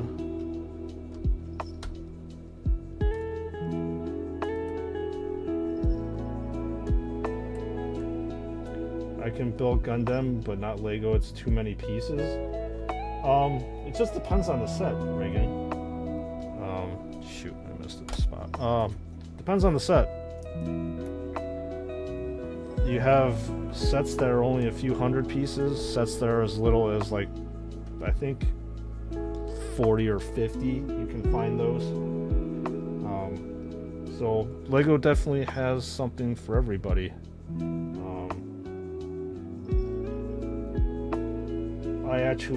I have clearly the patience to build something that's this big. So I like the larger sets because I find them very rewarding. But literally, I think Lego has something for everybody in terms of like piece count set wise.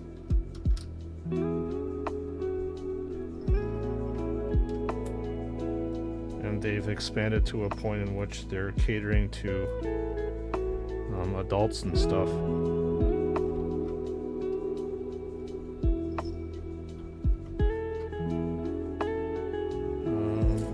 Here.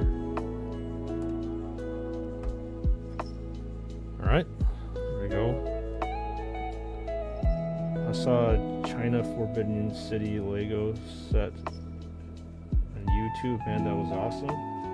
I don't know if that actually would. I don't know if that was actually like a sanctioned Lego set. It might be it might be a Lepin set. Okay, before I actually go ahead and seal this part up, I'm gonna start digging around for perhaps a Lego piece that could have rolled off when I was getting it out. So I'm gonna be kind of digging around. But the patience, yeah, you have to definitely have a lot of patience to do this.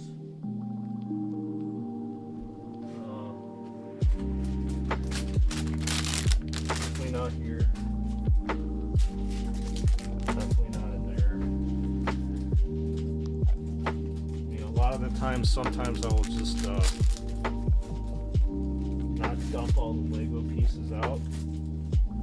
And this is probably not the case. Actually might be missing it, but usually their quality assurance is better than this. But I will take some time to take a look for it, and if not, then maybe find a substitute piece. Hang on.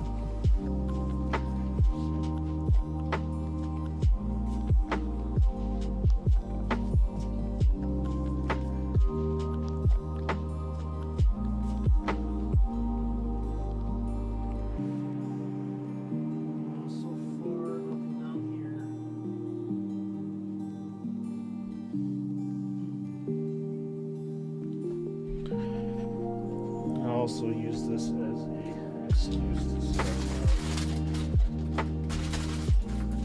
out. Nope, nothing down here.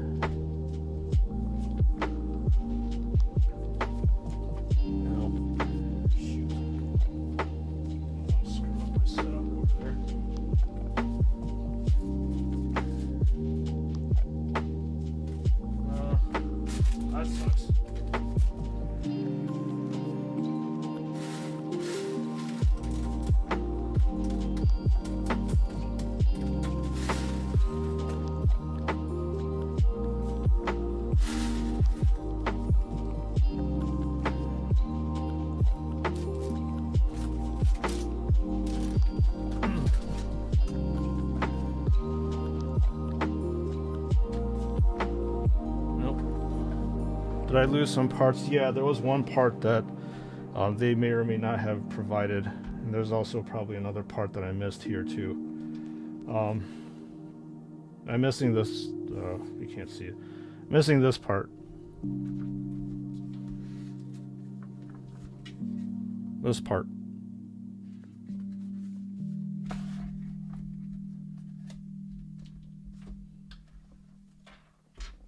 Don't know where it went. And like I said, I likely forgot to put this piece somewhere, so I have to go back and figure out where I left it. And that's the one thing about building Lego, I have to backtrack. It's like the rest of the parts I do have and I can account for. These pieces over here are just usually extra, but they don't typically provide an extra one of that, which tells me that I missed something. But it's not a problem. Nothing like rewinding time will do.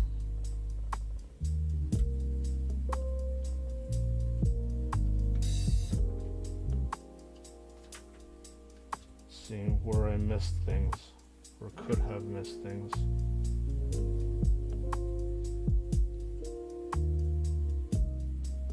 I hope it's somewhere. It probably is. I mean, I can definitely try to figure out where it went later. But sorry, folks.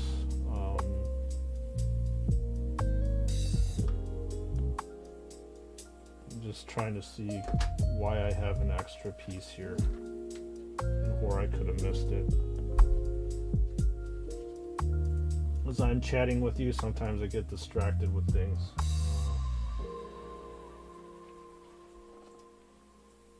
It looks like that actually might be extra, but let's see here.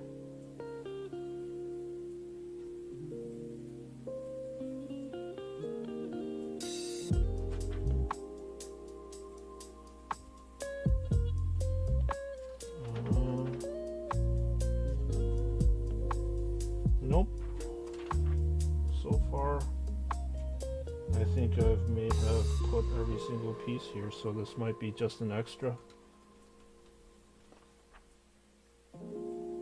So what's going on this weekend, Reagan?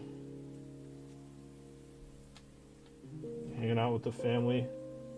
And going to the mall? Okay, looks like that just might be an extra piece then. I don't see it. So, upwards and onwards we shall go. Doing two tasks at the same time isn't easy. Yeah, commenting and paying attention to chat does distract me a little bit. But it's part of what that's streamer life for you. It's a whole different other kind of skill set that you need to develop.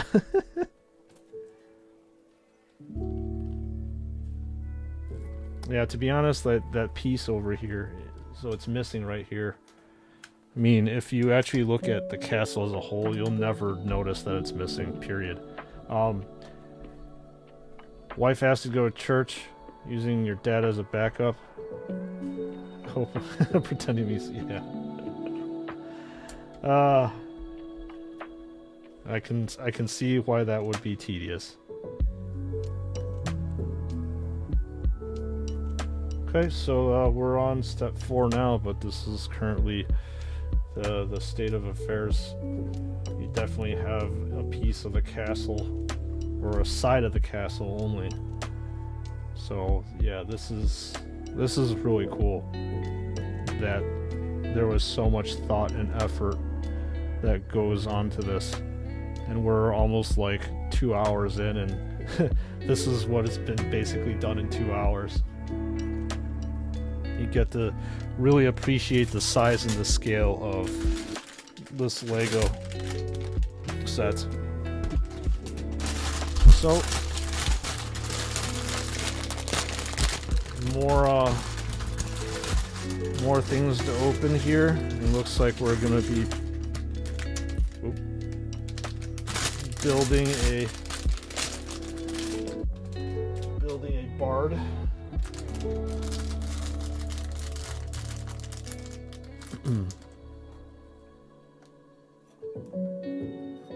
There's a lot of heat that's coming out of this thing. How big is the set? You missed it? That's really big. I can show you in a second how big. Well, it's about a few I think 4,000 pieces or something, which is a huge set. No, it's rolled off. Stop rolling.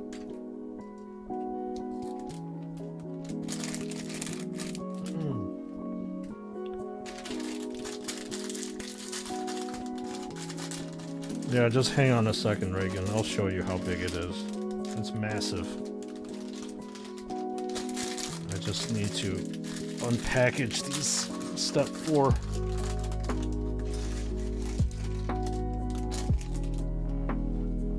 All right.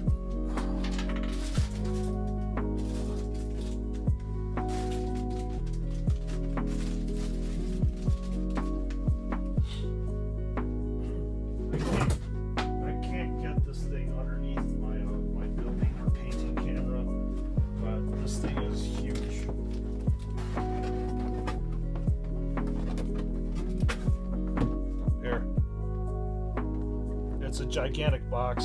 That's 4,514 pieces. Medieval castle stuff? Yeah. Most definitely. That is the single largest box and probably one of the largest sets I've ever built in my life. Which further adds to the awesomeness.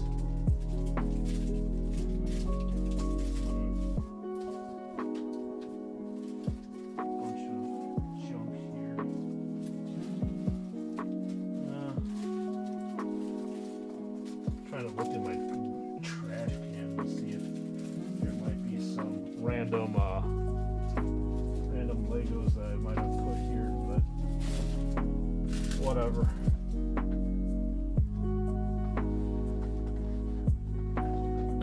Just left for an hour. It's a very quick build. Looking at the instruction, it seems like it'll take me weeks or months. Oh, it's not a quick build at all.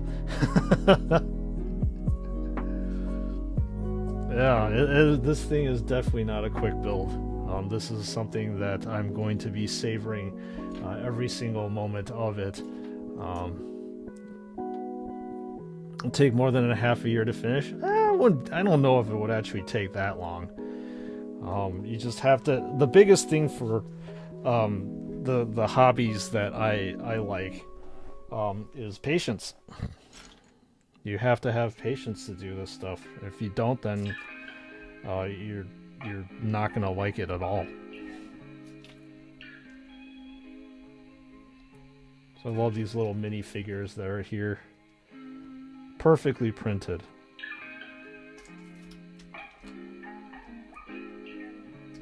It's gorgeous. Like, this is so awesome because this looks exactly like the Forestman sets back in the early 90s.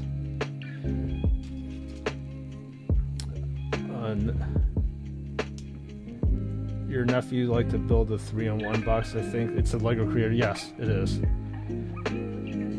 I just need some mood to build it.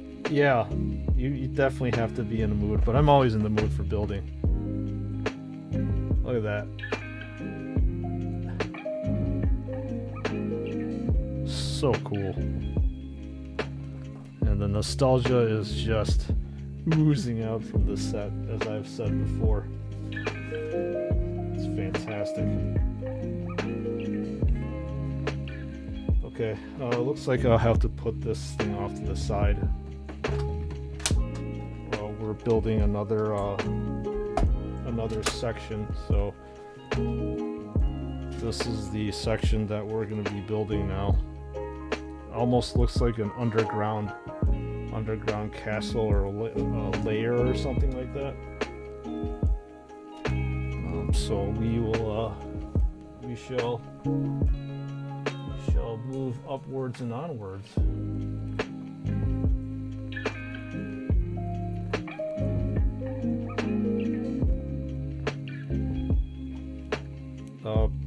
Was it you played the PC war games? Only played the small board games for Warhammer, not the tabletop one. I remember you mentioning that, Luke.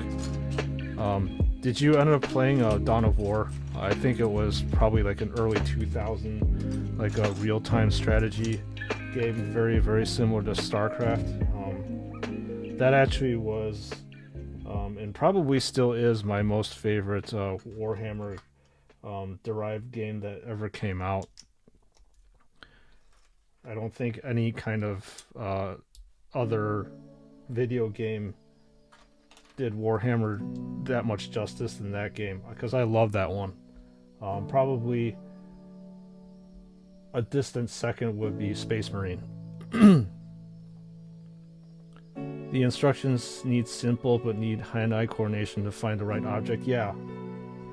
There are multiple steps here that you kind of need to pay attention to, and it sucks when you miss a step because you literally have to build on another step that you originally did. Yes, you do play that one? Yeah. I love that one.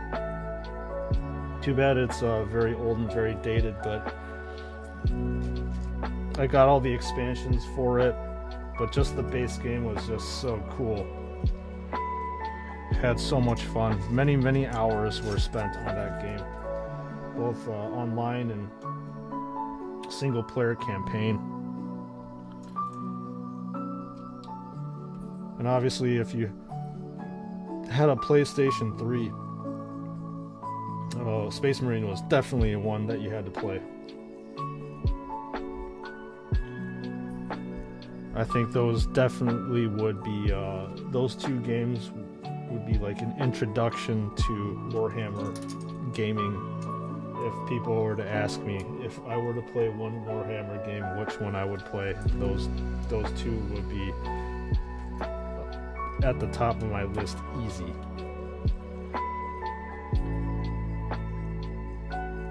Dawn of War is cool as strategy, but as real-time action, yeah, it's like StarCraft.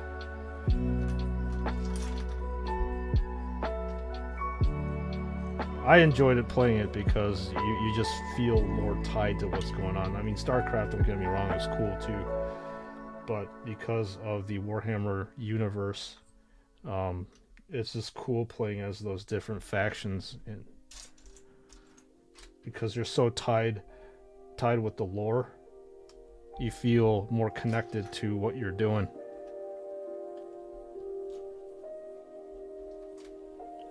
If they ever release Blood Raven figures, I'm gonna get them all. Go ahead. It's like Pokemon. You gotta catch them all, right? Space Marine is like a kind of game, just kill and kill, the one with Titus. Yeah, that's the exact one I'm talking about. They are coming out with a second one, and I'm not too sure when they're going to be coming out with it, but it's good that we are going to be seeing Titus. He will have crossed the Rubicon Primaris, So we'll see him in action as a Primaris Space Marine. So that is super dope to have that game come back for a sequel. A second run, so they say. Your first disappointed, why not Blue Marine, but red? You thought you were Blood Angels? Yeah, it's a very common thing to mistaken the Blood Ravens for Blood Angels. They almost have the same iconography too. In fact, I have a not action figure. Jesus, I always say action figure. A model of a librarian that all the iconography is actually Blood Raven, but it's so close to a Blood Angel that I just made him a Blood Angel librarian. I believe the name of that model was Gensis Notorian. So he's part of that. So that chaplain that I painted, he's also part of that same group. The reason why I bought that is because it's got a unique look to it that doesn't look like a normal librarian. So yes, I did substitute a Blood Raven for a Blood Angel, and it looks perfectly fine. Nobody would be able to tell the difference if I probably didn't tell them.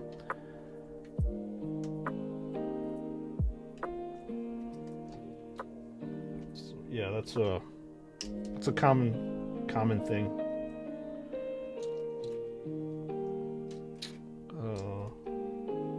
Where was I?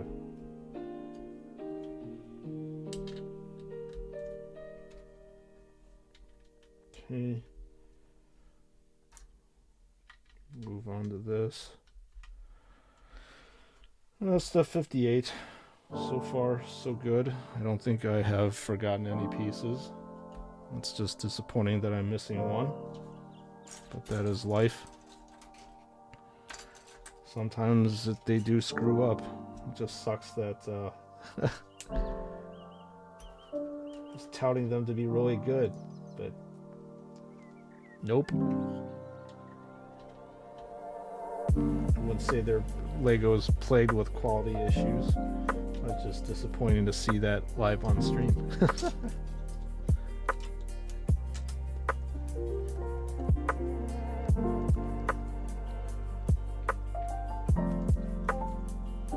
Mando, happy Friday to you.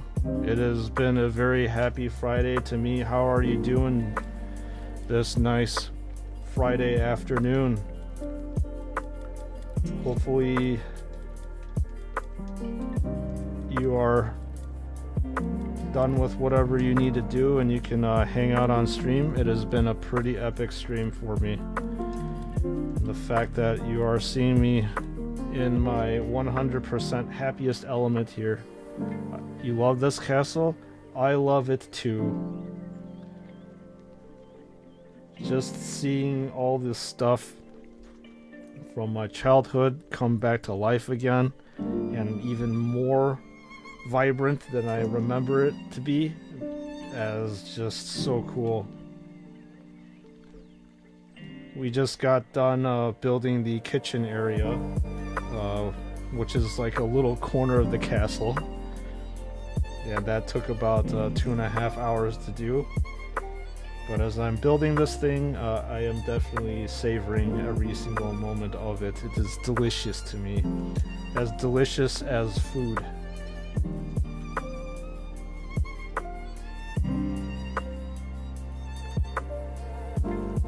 You're good, how am I? You were on a walk when you started the stream. You had no service, so you had to wait until you were done to hop on. If you want to see me squeal like a child with glee and absolute unbridled enthusiasm and joy, just go ahead and take a look at the VOD when it comes up. I don't think YouTube allows you to rewind the stream. Twitch does, but YouTube I don't think does. But if you rewind the stream, or you can catch it. So this feels very, very much like Christmas time for me.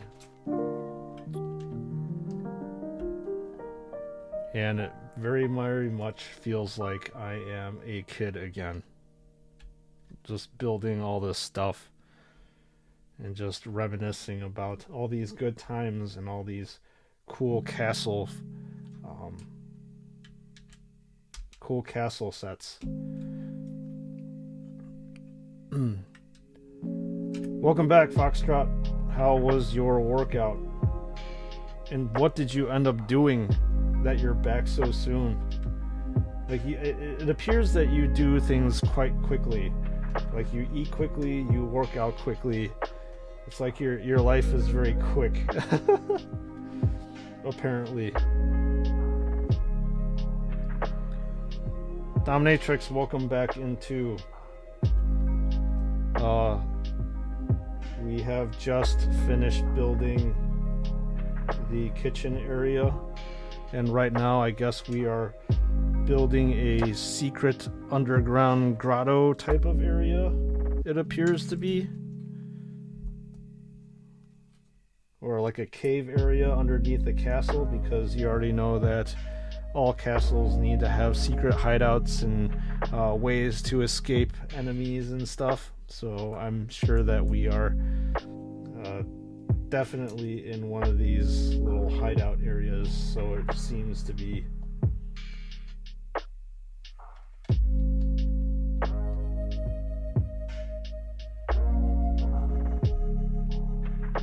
Is this thing further back? I have no idea. Doesn't really matter, I suppose. So I guess this is where people can convey secret information to each other,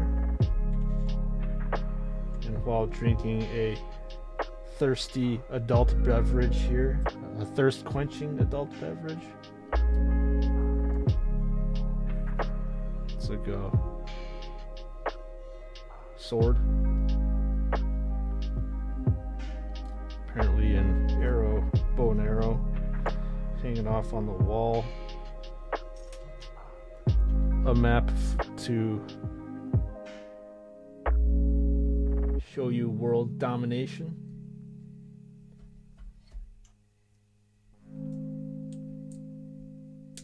Then you always have the votive candles here. Oh, cool. And then a goblet in which to drink the adult beverage. Your gym is in your house so quick. Okay. I thought you drove out to work out. So it's cool that you have a setup at home. Definitely saves a ton of time.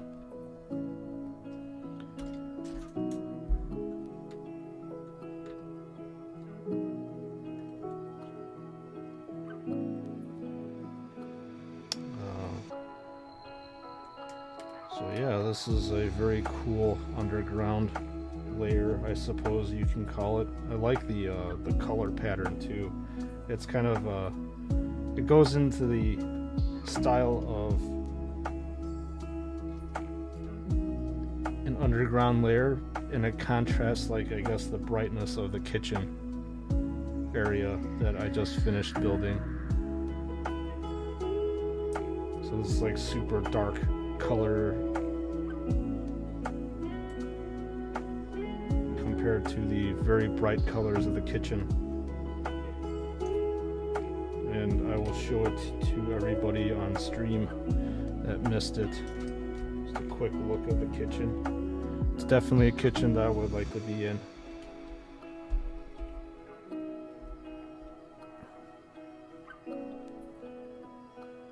There we go. This is the kitchen area. You got a legit oven back there, lots of pots and pans, some bread hanging there, kitchen table, spice rack in back. So that's what we did for the first few hours. And as I said, we are now moving on to this underground layer.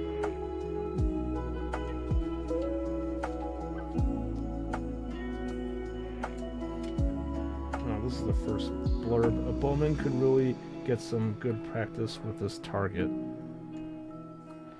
Indeed they can. Indeed they can. Looks like we're also going to be building out more of this cave type of look too. Usually you associate these this type of like vines with cave type settings.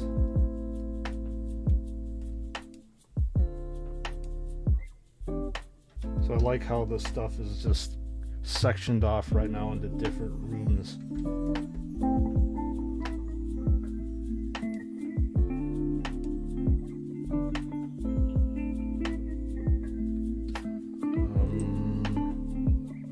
What was I gonna do? I got myself a box of Necromunda Goliath bikes that I'm able to kit bash up to orc bikes. Nice. Yeah, Necromunda is really cool too. I played it for a little bit.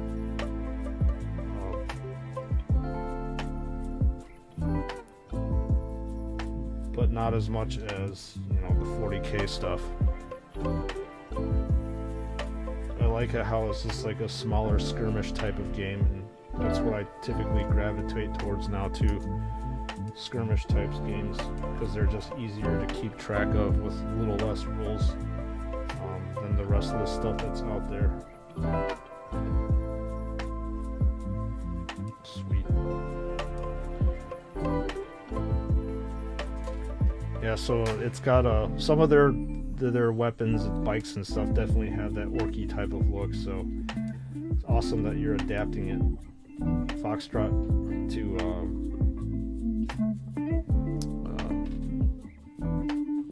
orc style stuff.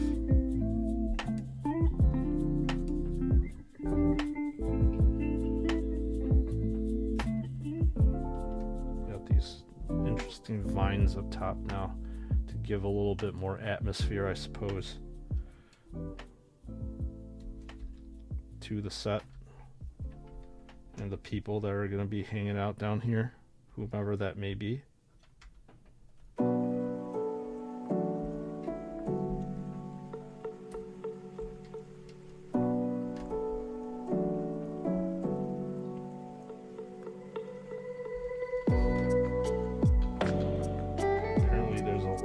I'm supposed to be building now, in order to get down to this underground layer, this grotto.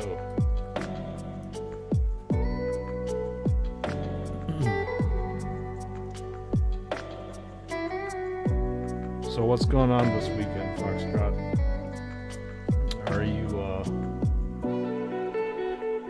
gonna take a break from studying and just focus in on the miniature painting? Sounds like you're already doing that. So putting the this ladder down here.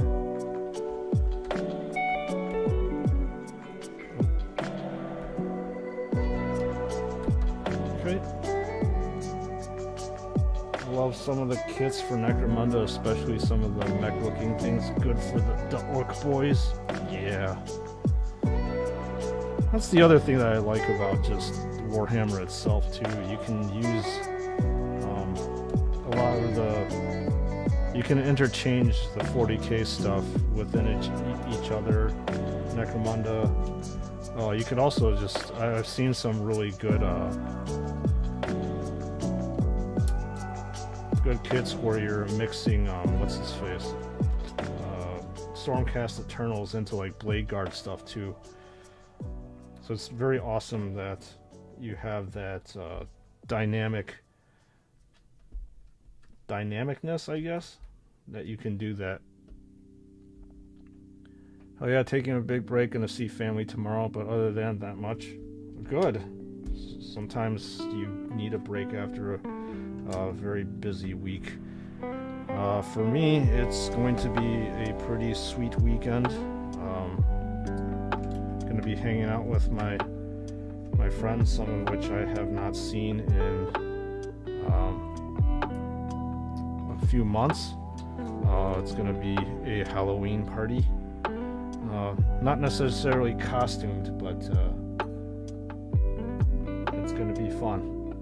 And definitely lots of food, lots of drinking is going to be involved. So I am very excited for that. But aside from that, oh, this is cool. So apparently you're supposed to connect one part with another over here.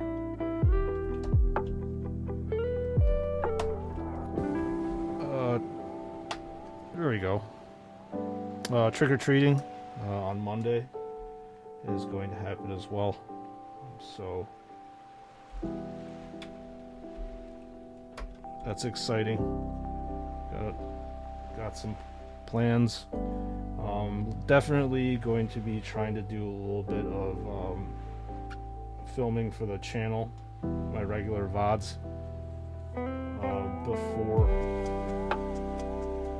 before the weekend gets started, mainly because I think I may or may not be hungover on Sunday, and I don't think the first thing that I want to do is to do anything for the channel. I'll probably be nursing a hangover for damn sure.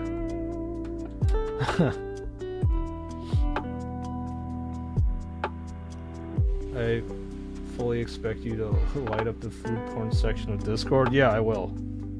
That is going to definitely happen. Yeah, there's gonna be a lot of different random things here in that people are bringing. We're talking about, I think, making tacos. There's gonna be spicy Korean chicken wings. One of my friends is bringing like stone crab.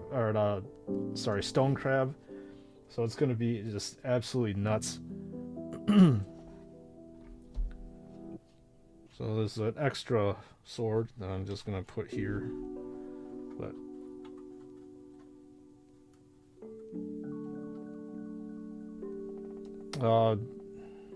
nice, man. You go have fun. Don't know about me. Hopefully it won't be ruined. Well, hopefully you can get out of church, I suppose.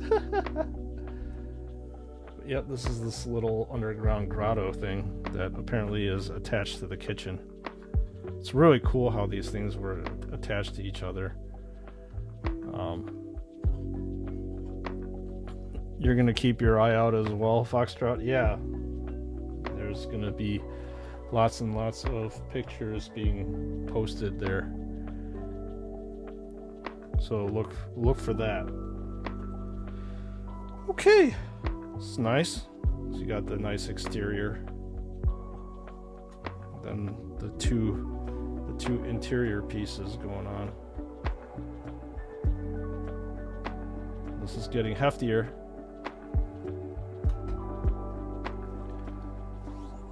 Step 5.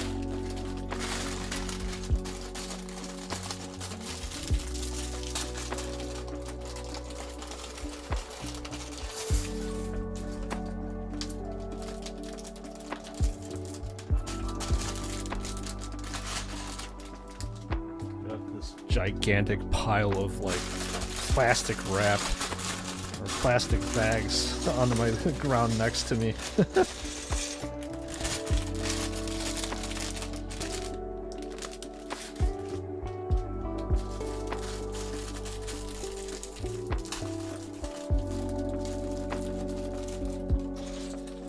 I was hoping we would be able to build a few more minifigures and stuff. So I guess the underground layer is supposed to have this bard over here, and then the kitchen's supposed to have, well, the So it's nice that Lego is putting these minifigures in its appropriate areas. I think I have to put this thing down now, so you're gonna get a nice top-down view of things, because this is getting quite weighty. And I'm pretty sure at some point in time this is going to be too tall to even like put on camera. So I'll do my best to try to work with you all and give you the a full picture of the castle. And obviously when I'm done, I'll post it on Discord so everybody can see as well. Sounds like a feast worthy for the Motherhood. Heck yeah. Definitely a feast worthy of the chapter indeed. That's usually how these parties that I go to are. It's just filled with food, booze, and a lot of fun. That's how it's supposed to be, with a Halloween theme in the background. It's really coming along? Yes, it is. It is coming along quite nicely.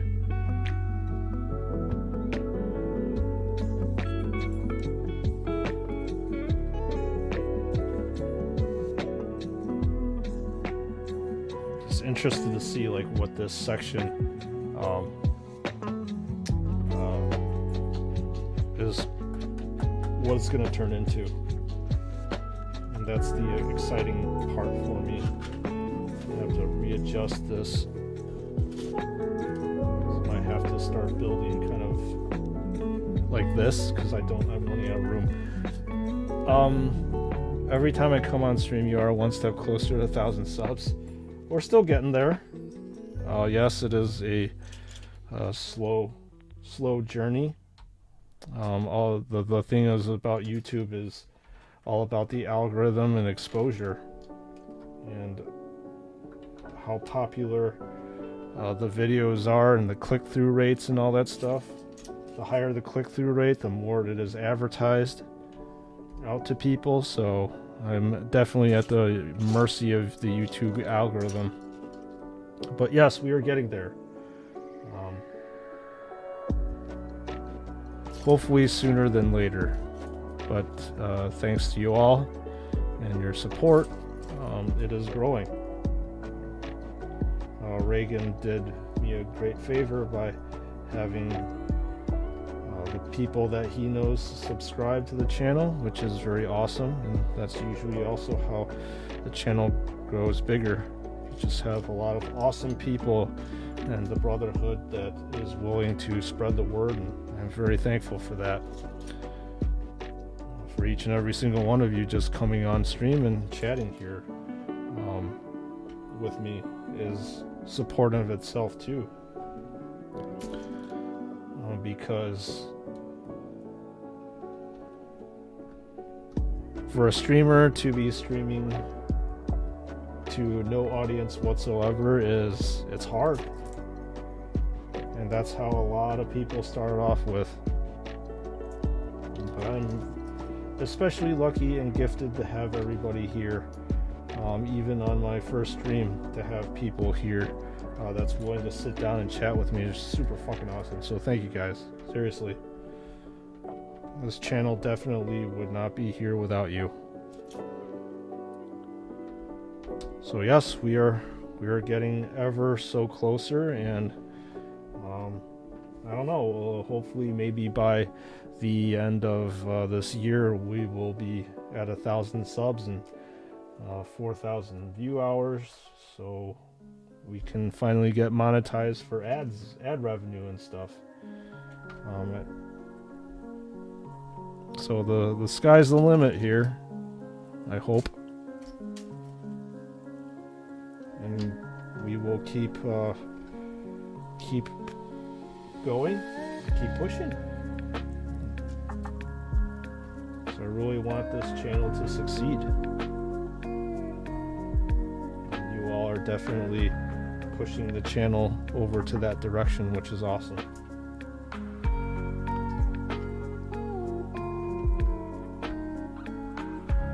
It's cool, bro. Just treat me to Panda Express and Arby's next time. Take me to Chuck E. Cheese's. I'll do the Panda Express and the Arby's. The Chuck E. Cheese's is... it's definitely a very forgettable experience. I think it's just that's the beauty of advertising. People just overhype things for you. I mean, it's a place where kids play video games. It's not that fun. And the pizza over there really isn't that great either. There's plenty of other like legit pizza places over here in the United States that are way better. Obviously, they are more adult oriented. Yours and just yeah. But yes, the Panda Express and Arby's, I will take you. Yeah, I don't mind that. Just the Chuck E. Cheese's.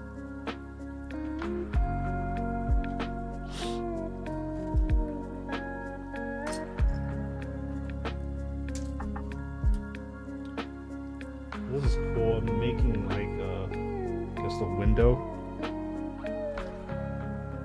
In order to, I suppose, prevent arrows from coming into the castle, they have to like make very narrow like window slits here. And I'm sorry you can't see what I'm doing, but this is what I'm doing. It's very interesting that they're making this thing like very, very realistic.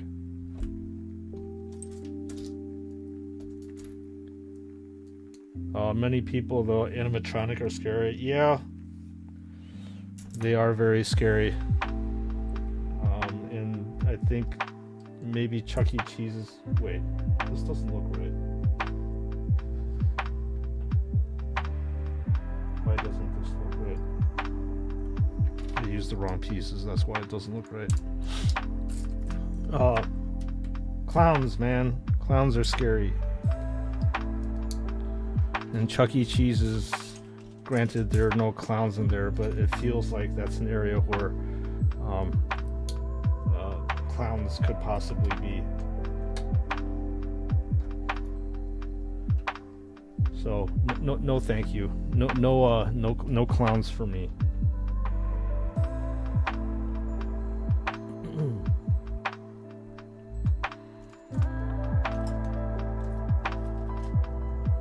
Like this is almost like a vine type piece here. I'll show you. There you go. Pretty cool. And then this is what it was supposed to look like. So these are the just the windows. Five Nights at Freddy's. Yeah, they made it into Chuck E. Cheese. Oh man. Okay, it looks like there's more building up of the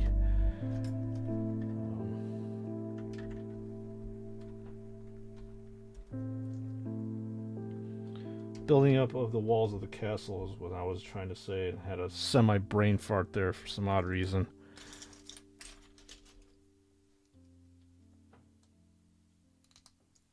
But yeah, this is looking pretty damn cool.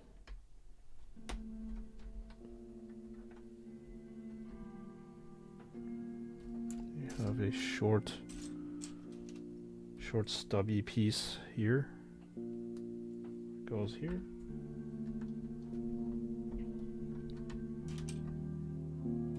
Then a short stubby piece that goes here. Kind of round out the edges of that windowsill.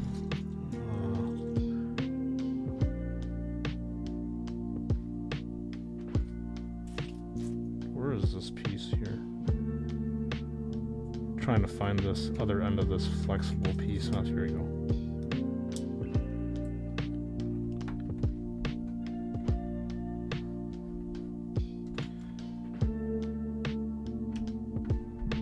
I'll try to let you see what I'm doing. Oop. Keeping in mind that the audience wants to know.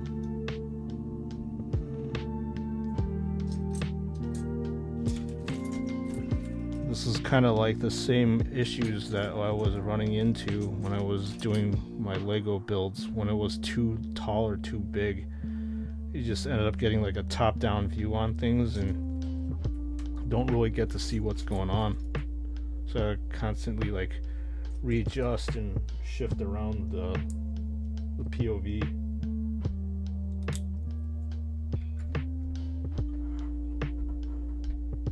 Oh, shoot.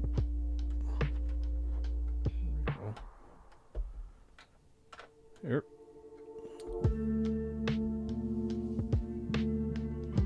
I like horrors, but if we have something to kill the baddies like guns and stuff, yeah, no thank you. I'm not a big fan of like horror stuff. Never got into it. Strange because I like Halloween, but never got into the horror aspect of Halloween. Just watch some walking horror simulator on YouTubers. I don't like to play, but interested in the story. Yeah, again, that's a hard pass for me.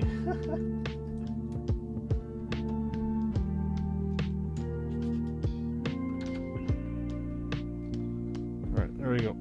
Like I said, we're building up the side of this castle real nicely here.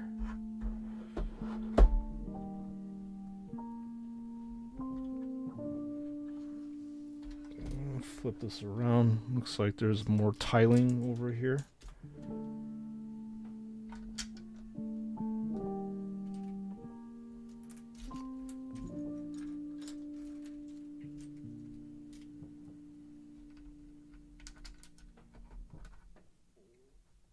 And I am getting hungry, so I think after I'm done with this step over here, I will go ahead and heat up my food and eat. It is about that time, that tasty time of day that's called lunchtime.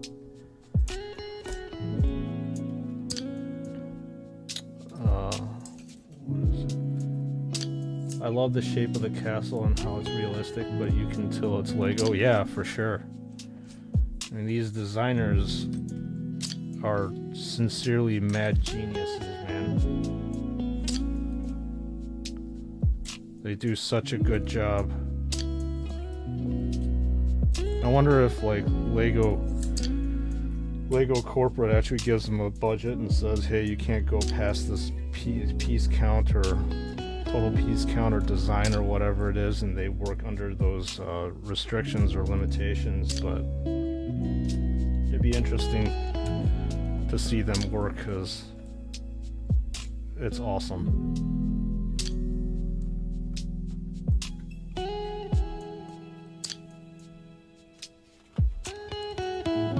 Alright, I'm gonna go heat up my food. I will be back.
Okay.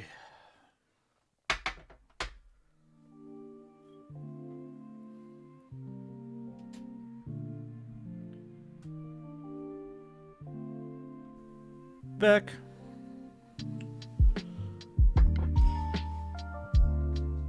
Food.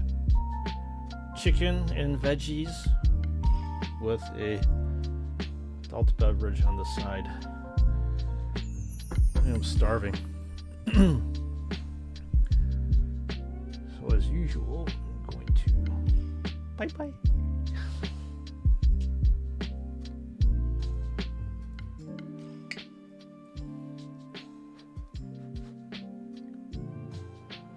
So what are you all having for lunch, dinner, anything? What did you eat? As I said, we always need to talk about food on stream, and this is the time in which we talk about food on stream.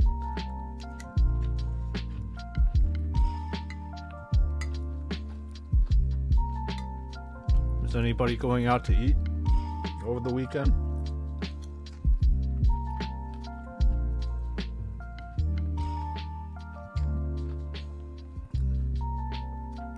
And if you are, what the heck are you eating? Because I want to know. Or you can just be bored enough to take a picture and post it in the Discord.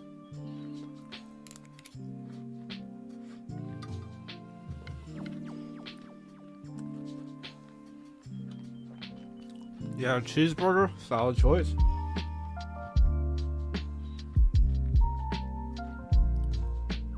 Hopefully it was done medium rare. Now that's only if you go to a fancy burger place that you can order the temperature of your burger.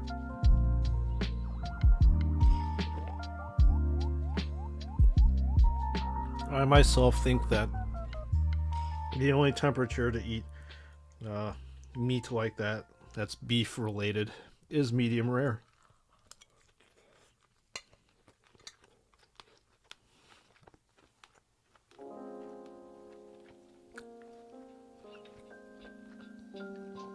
This one, on the other hand, like I said, is definitely rare. Look at him. Look at him moo. You look tasty, Bessie.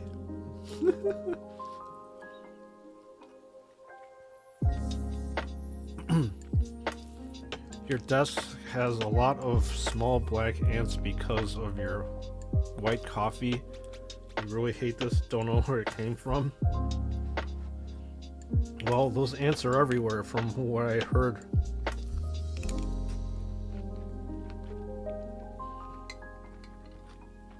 I guess you can put out ant traps and stuff. Help get them out, right? Majestic cow? Yes, the cow is a very majestic animal.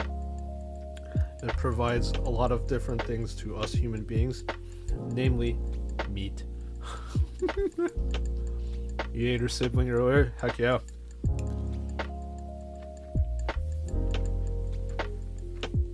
I'm sorry if there's any vegetarians or vegans on the channel. There's nothing I can do. Eating meat is quintessential to life.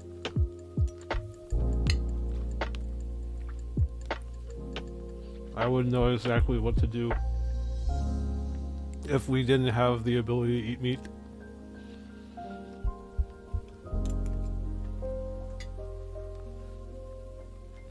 Whew, that's hot.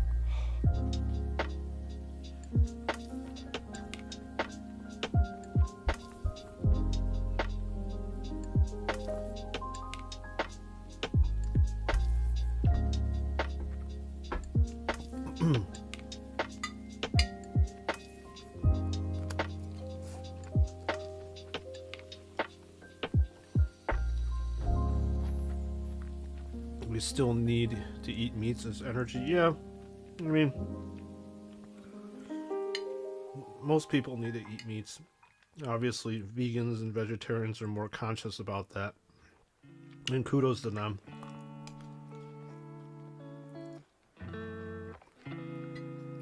Me, on the other hand, I could not live like that. a very anti-veggie chapter. I'm not going to say that we're anti-vegetarian, but that's not a lifestyle that I choose to live. Balancing meat, veggies, and fruits. You forgot sour candies, Reagan. Just don't eat too much. Yeah. Sour candies are a very, very important food group, Reagan.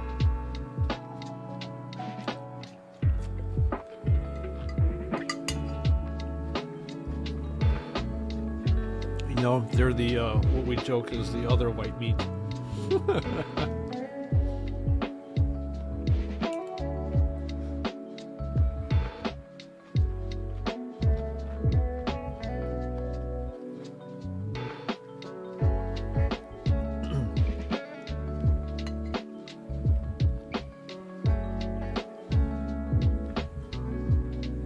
Your family always make papaya juice every night. It's good for digestion. Papaya juice is good for everything. I really like papayas. Problem is, it's such a tropical fruit. It costs an arm and a leg to import over here, so it's super expensive when we get it over here in any of the grocery stores that we can get it at.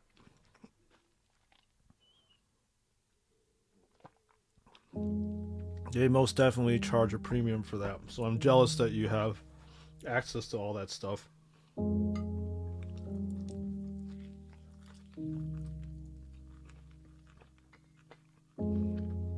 Because like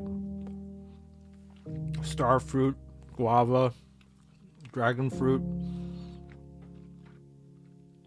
all that stuff is very rare here, and if you do find it, it costs an arm and a leg for.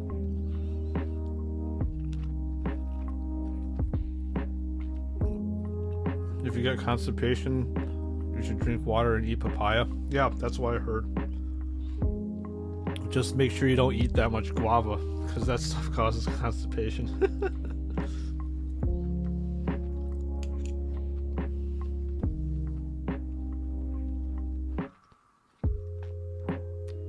Yeah, papaya is cheap because in tropical countries it's very common. Yep.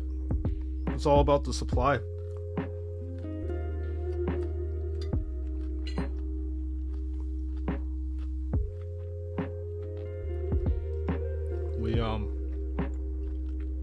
Over in the States where I'm at, it's very rare.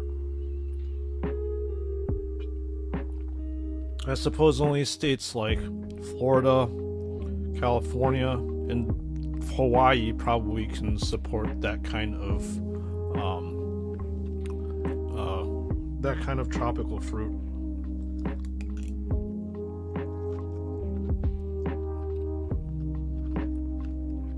But from where I'm at, nope. No way.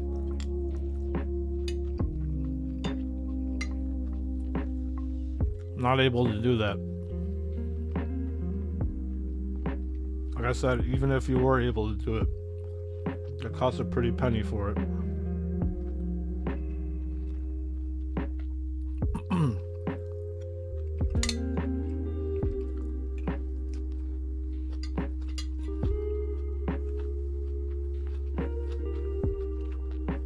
Too much papaya leads to diarrhea in the end. Just eat everything in moderation. Yeah, you have to.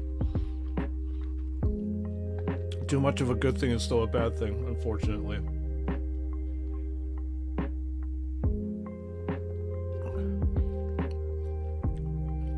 Your daughters don't like the smell of papaya, though it forces it. Yeah, it's got a very interesting odor.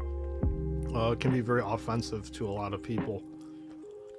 But once you get past that odor, it definitely tastes better than it smells. It's like stinky tofu.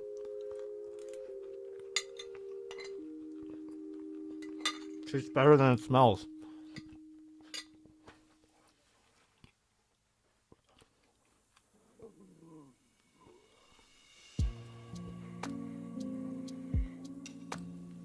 It's definitely one of those things that's like an acquired taste. I know that if you didn't grow up eating this stuff, it's very hard to eat.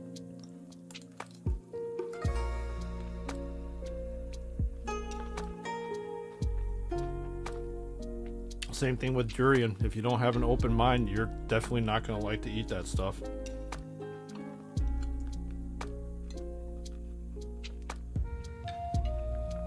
If you grew up eating it, it's a different story because you're already used to the flavor and the smell of it. Remember tempeh? There's some funny things about it here. Really? How so?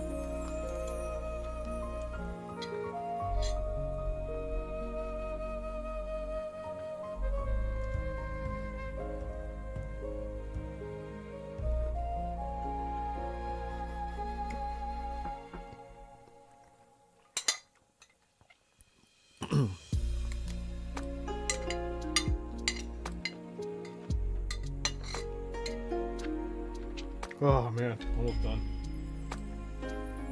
Feels so much better after eating. I say that every day. I'll say it again.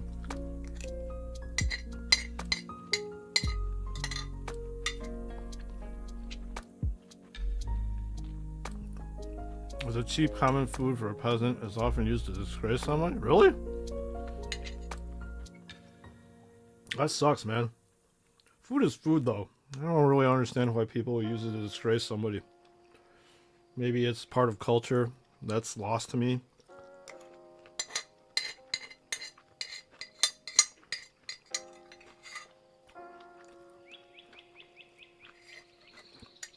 Food, whether it's high society food or a common people folk, I don't give a shit. I'll fucking eat all of it.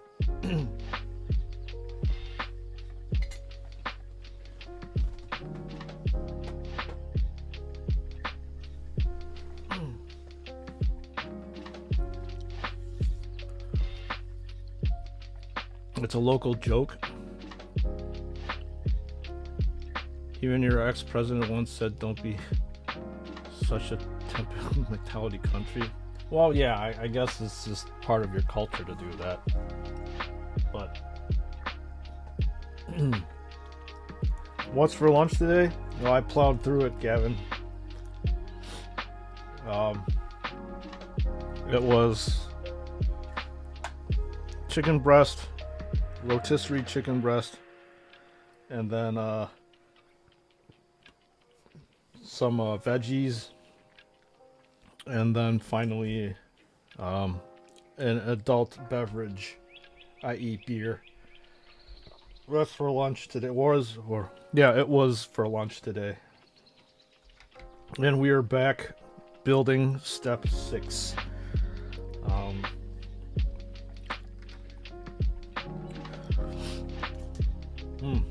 It's good lunch though. Same food is food, yes. No matter what class, no matter whatever, food is food, and I will stuff it in my mouth.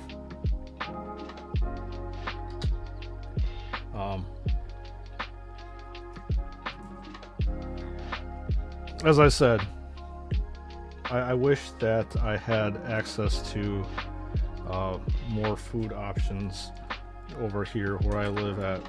There's definitely less ethnic foods that are available to me where I live versus where I used to work at. Where I used to work at, there was different ethnicities around me, so there was very, very large options for food. And obviously I had more time to eat. When I was at my full-time job. Here, you can't really sit here and eat for that long. It just kills the stream. And people don't like that.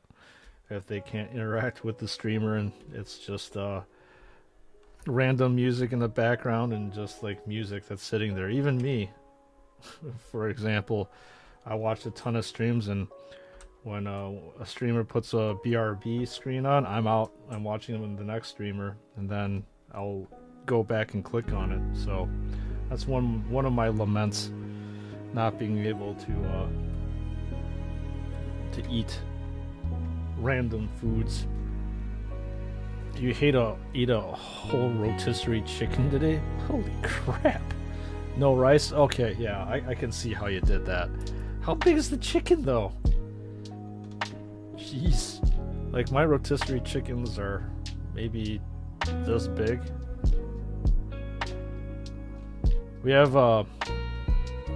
this place called Costco, and they sell a whole entire rotisserie chicken, I believe, for $5. It's been a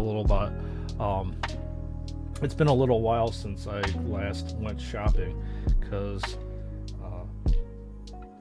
I kind of freak out going to Costco. But Costco is like a I don't know how do I, like almost like a discount store, budget store. So weirdly enough, their rotisserie chicken is super cheap, but it is the best rotisserie chicken that I've ever had in my life. And I would still go there and buy their rotisserie chicken. It is such a cheap and delicious food. So when in default, I'll just eat rice and chicken. That's it. It's a simple lunch that costs less than like $1 or a couple dollars. But I'm very happy eating it. You ate Domino's pizza as my lunch today? Nice. What toppings do you put on your pizza, Reagan? I always like to listen to what people do with the toppings, and I know that they're different toppings that are offered in an Asian environment that we don't get here in the States, so that's why I wanted to know. Ate spicy Chinese food for dinner? That sounds delicious, Luke. I would love to eat more delicious spicy food here. So this is a nice hatch. Some dudes here eat pizza with rice, but not me. That is interesting. I can't say that eating pizza with rice is my first instinct, because the pizza has the dough underneath it, so you're getting your calorie intake from that, your carb intake, I mean. It's like it's weird eating a carb on top of another carb to me, so that's I guess that's a concept that's a little bit lost to me. Average size chicken, you remove the skin to reduce fat. Yeah, you kind of have to. But weirdly enough, and sadly enough, it is the things that taste the best that is typically the worst for you. I mean, for example, fried chicken. We talked about fried chicken. Fried chicken is probably the most delicious thing, one of the most delicious things that I like to eat. And, well, the most delicious thing on the fried chicken is obviously the chicken skin. But too bad it's got so much cholesterol and fat where all the fried stuff goes in. It's just it's sad that it has to be that way. Why did it have to be that way? All I want to do is eat delicious food and not get punished for it. Meat and mushroom is a must topping for me. The rest can be anything. Okay, cool. That's exactly what I like on my pizza. For me, the three ingredients that have to be on my pizza are some kind of sausage, and then did I do this wrong? Yeah, I did. Some kind of sausage at minimum, and then peppers and mushrooms. That's what I need on my pizza before I can actually call it a pizza. Because anything else is uncivilized.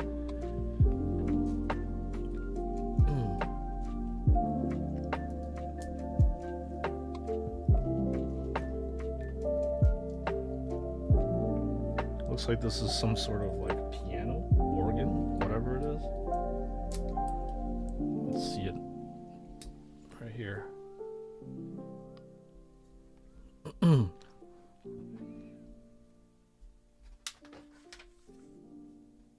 That's interesting. There's a piano out in the middle of the courtyard. Oh, sorry, this is a harpsichord according to the thing that I'm building over here. And apparently the harpsichord is supposed to be out here. It's kind of strange that you would expose a musical instrument out into the elements. But hey, I didn't design the set. I'm just one that's building and marveling at its current creation right now. It is slowly coming into being. Ooh. That's good.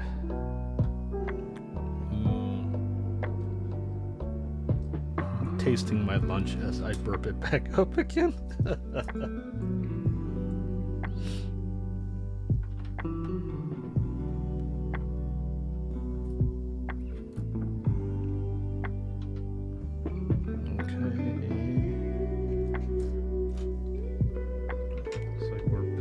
This harpsichord area, maybe.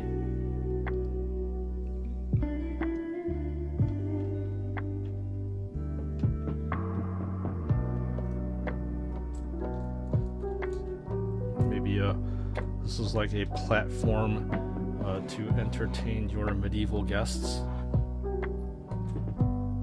The equivalent of a patio, per se.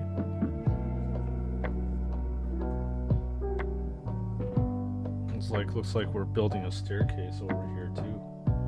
Yeah, this is cool. Super cool. Slowly seeing this Lego set coming together. It's like a Lego stump.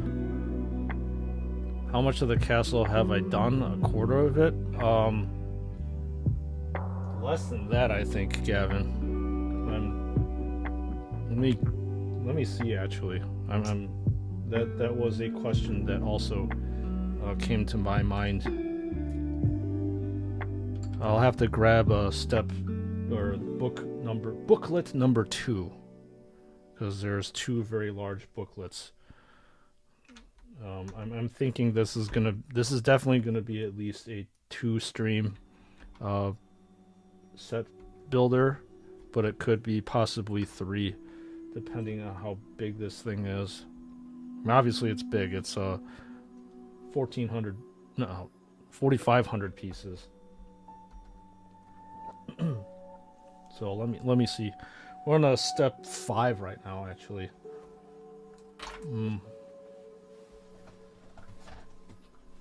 So this is the God damn it, Nightbot. You suck.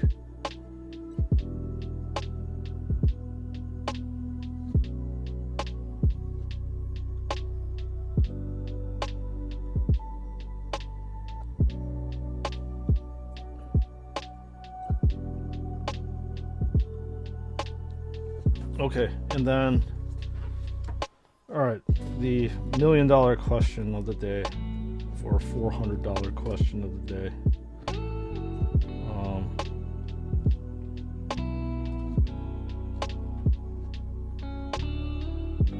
I'm looking through this right now. You can see me. Ooh, Black Falcon. Nice. So there's 26 different bags that you need to get through. So maybe a 6th done.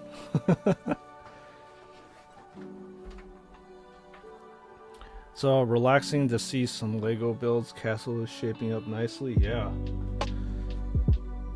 That's one of the things that I wanted to do on stream too. Just to stream building this stuff. It's fun. It's the same thing as like me painting. There's a certain progression to things that you can see what you've done over time, slowly and gradually. I'm just double checking to see if there's there's any pieces that I missed as I was talking to everybody here. That obviously tends to happen a lot. So double checking. Okay. So I'm thinking at least 2 streams, Gavin, if not 3.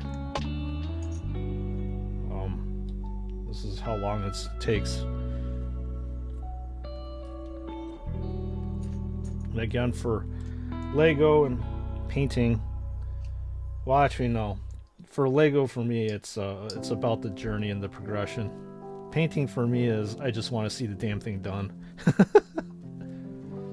I don't know why it's different for me, but I find painting relaxing, but I do not find it as relaxing or as enjoyable as sitting here and building Lego sets. This is my #1 relaxing thing to do. And apparently we're building a fireplace over here.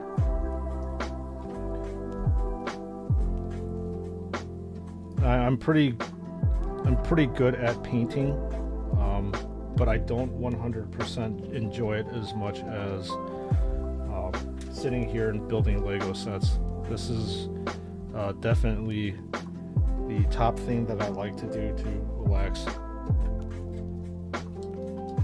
So if you ask me, given a choice between Lego building and painting, I will no flinch say to you, Lego building is my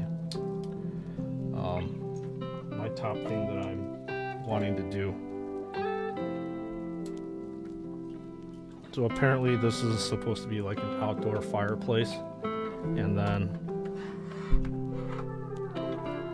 that outdoor fireplace goes over here, which kind of makes sense though. I mean, I like how it snugly fits in. Outdoor fireplace next to this harpsichord, so this is apparently like a place to entertain your guests. The guests of the castle.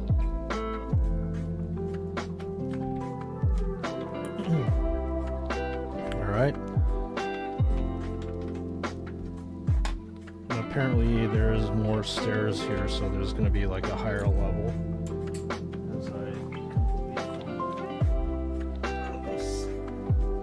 Step here.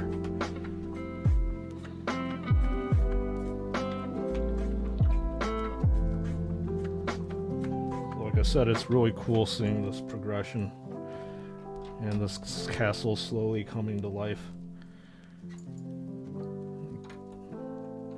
And the quote-unquote problem I'm going to have is trying to find exactly where the heck I'm going to put this thing.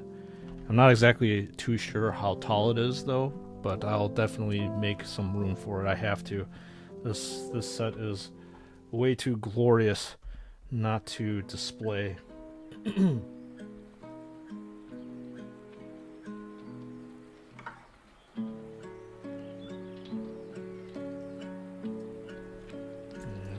just again, like I said, making sure that I'm not missing any areas that I'm building.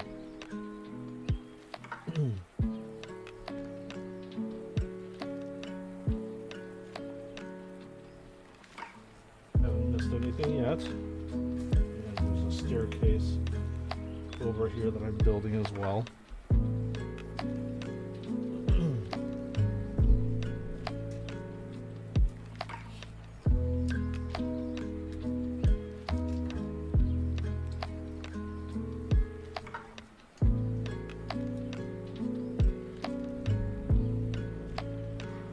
Staircase goes over here. There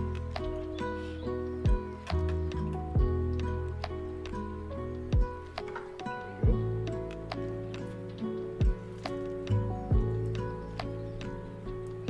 I wonder what I'm building over here.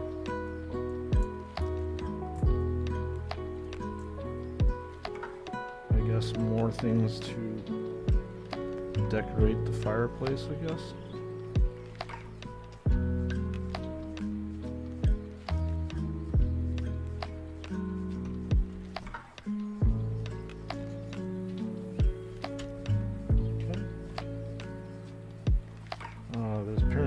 staircase over here.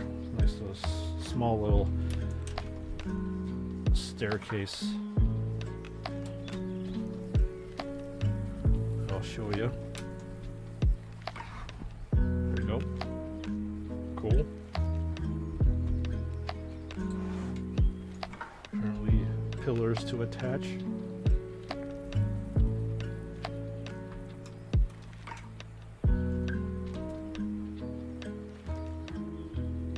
Hatchet to go over the wooden stump. And then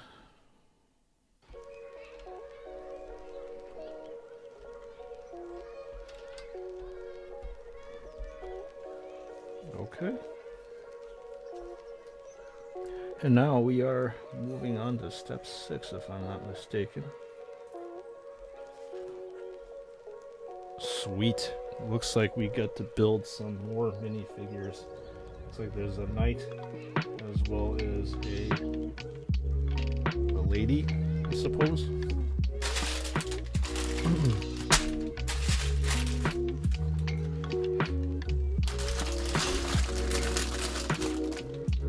Step 6 coming right up.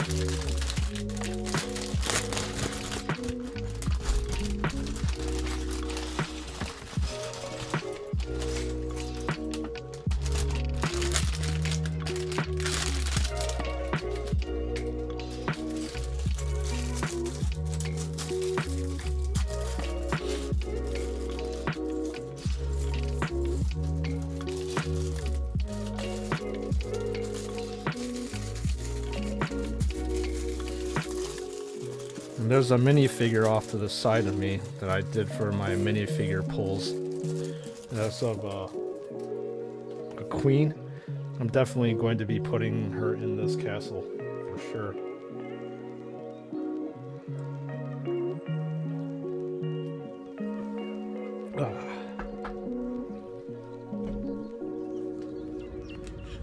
And she's really cool looking.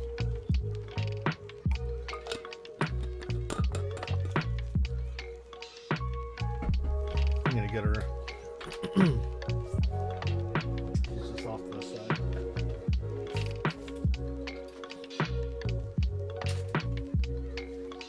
There you go. That's the queen. Like I said, she definitely belongs in this castle. I'm gonna put her in when we're done. It's also sour candy time. It's also Reagan's favorite time, sour candy time.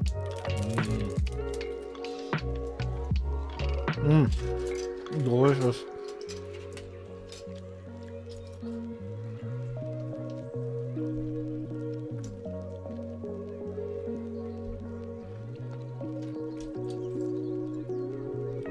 It's like a lady with a two-sided head.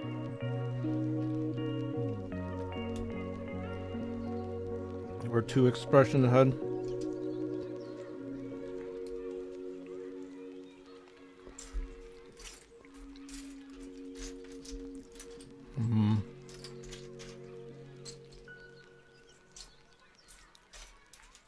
And apparently she has a goblet. There it is. Was it a sour gummy? No, it was a sour punch straw. I'm gonna get a sour gummy next. Sour gummy worm.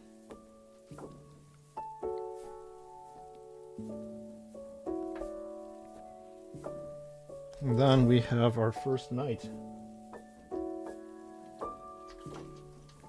And she's got two different expressions.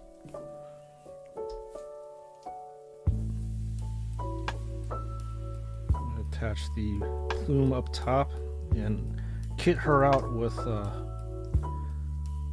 all the weapons to defend the castle from invading marauders. Oh man, just look at this stuff though. This tunic has like layers in it. You can start seeing that. The trousers have prints on them too. Some of these Legos have prints here on the arm as well. And that's so badass how those things have, how these figures have evolved over the years. Here you go, Lego Knight. Cool. I'm gonna put her over there to protect the queen. Sour gummy. This is a sour gummy, sir. These are delicious sour gummies that I'm gonna put at the foot of the castle. Sour gummy.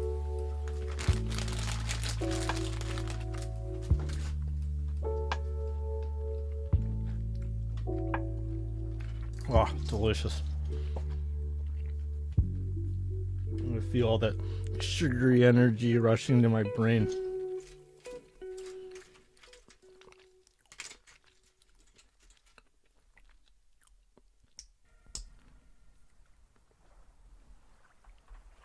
Now we're finishing up over here. It is a gummy worm. Yes, it is a sour gummy worm. It's those sour bright crawlers that I was talking to you about, Reagan. They are fantastic to eat.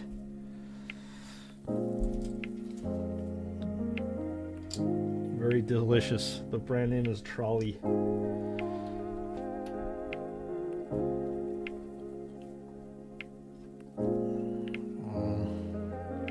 There we go.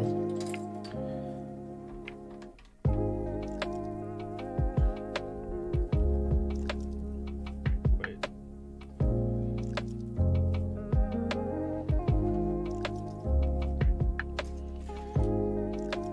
Figure out what's going on over here so I don't get ahead of myself.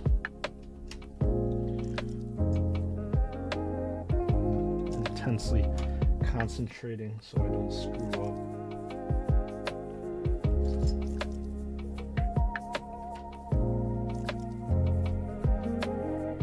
Okay. Over here. No, I think this is like this. Okay, that's what looked a little strange to me. I guess I'm building up this castle wall here.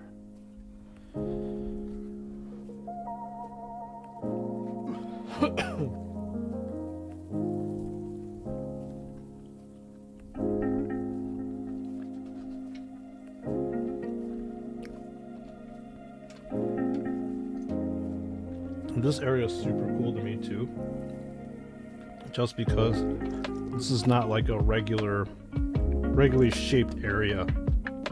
And again, these Lego designers are like, they're mad geniuses, man. So in order to cover up these areas, they have to think many steps ahead. I don't know exactly how they do that though. And the way I'm seeing it right now, everything just gets covered up perfectly with no gaps at all. So they definitely take the Lego designing literally to the next level, like more than next level. Look at that.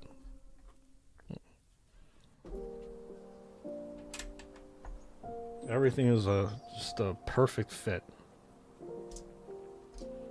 And sometimes I just have to stop and admire exactly what these designers do. And that's how I feel every single time that I'm building these modern day Lego sets. That I'm wondering, like, how the hell did they even figure this out for themselves? Oops. Oh, this is actually wrong. Ow. Okay, this part here. I mean, look at this. This is insane. Like, there's no gaps here. It's just filled out with these different pieces here. Mad scientists, I say. Mad scientists.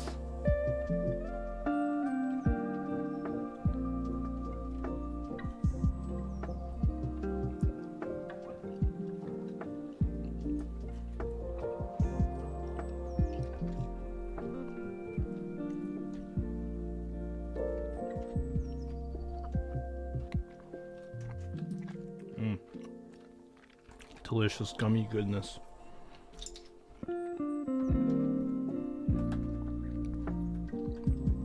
And another thing I like about building these Legos are it's actually not that bad for my back. I'm not hunched over.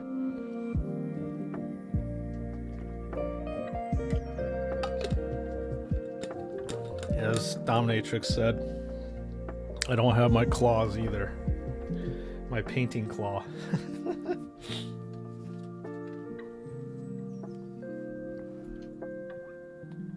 It's definitely a breath of fresh air for me to just sit up, sit back, and relax just like everybody else that's tuned in on the stream. Because there's definitely no stress or no kind of pressure when I'm building this stuff.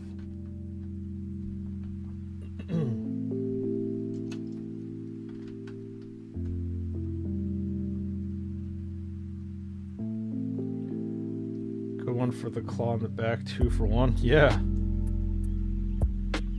definitely.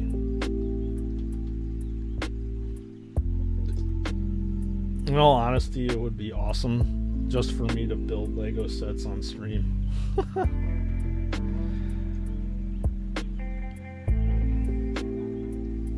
But I would run out of content instantaneously. And I would not be able to keep it up. Unless if, hey Lego, if you're listening, can you sponsor me and stuff?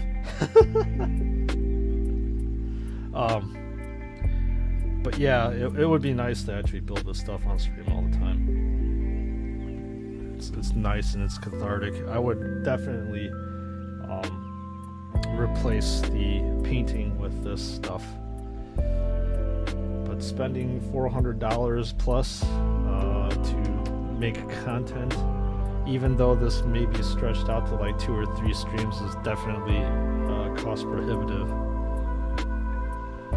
This is definitely a treat for both you and me combined.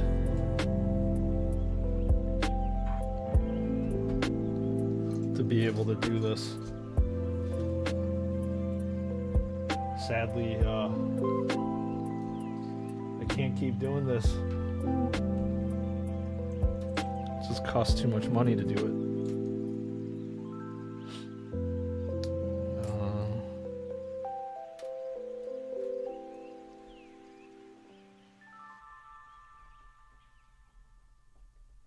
Plus, I can sit here and randomly chat with you all, which is the best thing.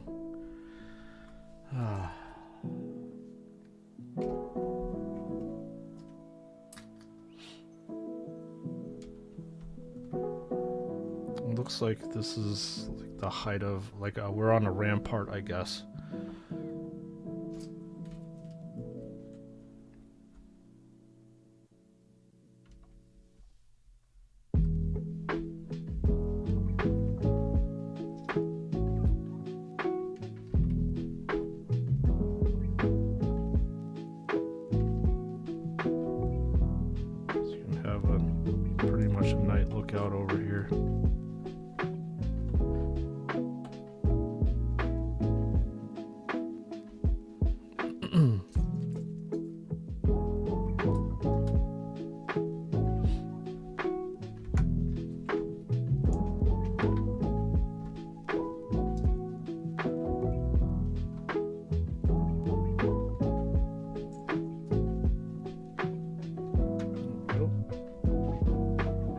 Yeah, it looks like we're definitely literally rounding out these areas. So Lego likes to do these studs not on top or snot kind of builds.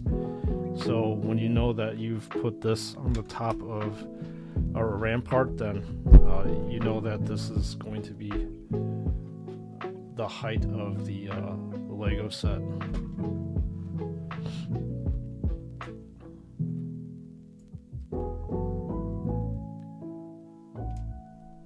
I think this is a new piece too, and I don't typically see these rounded type pieces being manufactured from Lego, so It's nice to see these cool different pieces come out and be manufactured.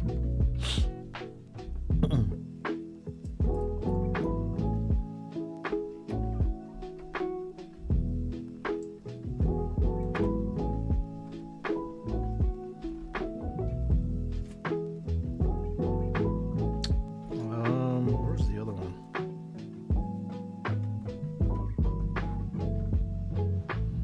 Dominatrix, do you still have something going on this weekend? Hanging out with friends, having fun, or just relaxing? No plans. So I had said sometimes having no plans is good plans. You can sit there and relax, and whatever comes up can come up.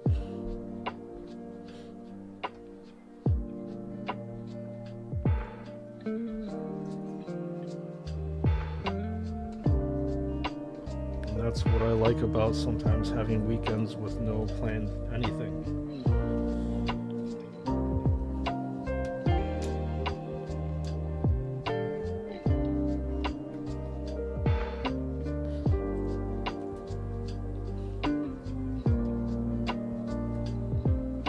Okay. Relaxing is going to be the name of the game, but good food with family is on the menu too. Nice. Very nice.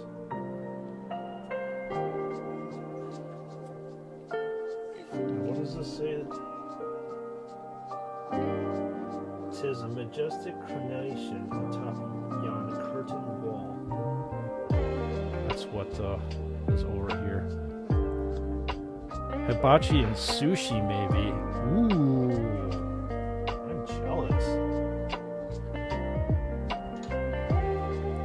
Are you going to the same place for that, or you would go to somewhere different? Because I know that there's some hibachi-style restaurants that will do both, which is interesting.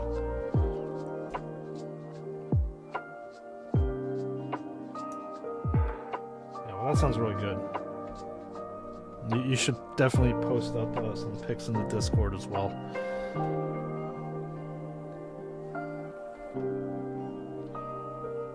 As I said, I'm always all in one. Very nice.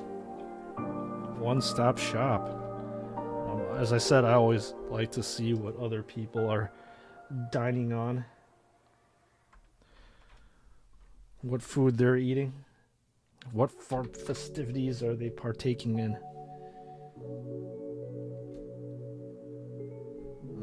Did I miss something? No, I did not. Okay.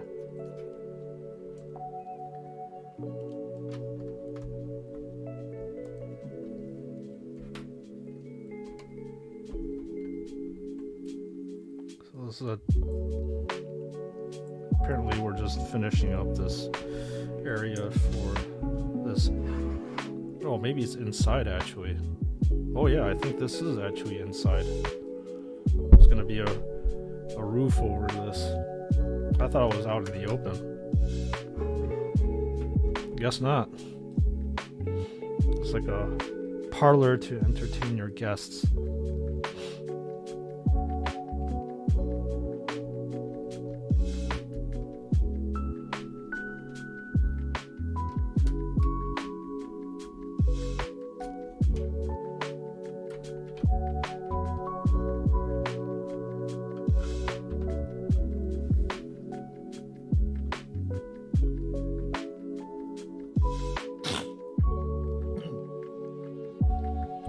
Stepping out for a little bit. Hopefully be back later in the stream. All right. Enjoy your relaxation time or wherever you're going to be at. Looking amazing. Can't wait to see more of it. Well, just tune in back to the stream. If I don't see you again, have a good Friday. Have a good rest. And hopefully have a good weekend. But I hope to see you later on. Take it easy.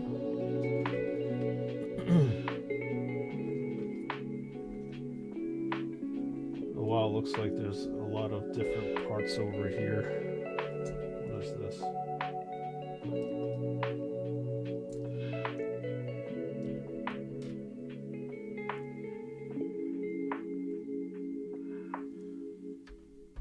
Okay, I guess we're finishing out this area up here. Like closing off this entertainment area. Protect it from the elements.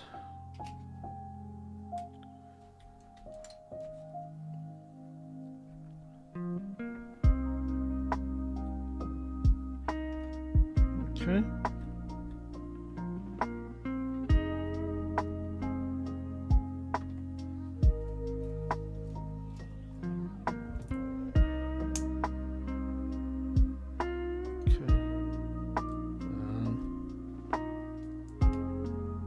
Looks like we're adding this area onto the wall right here, building.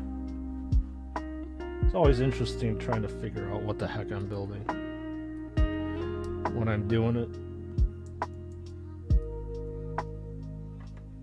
There we go.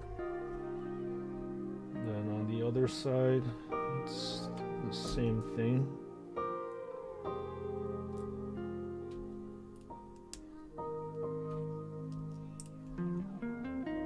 Put it over here. There we go.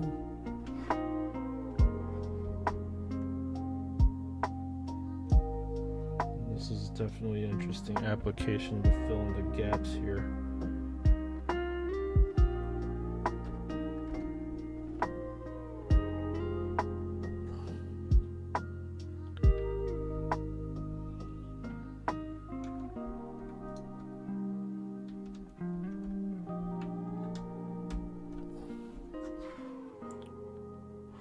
So how it's looking so far. Well, this is a very repetitive thing. That looks like a banner piece. That's supposed to run, I guess, along the walls up here. For added color and depth of flavor, I suppose.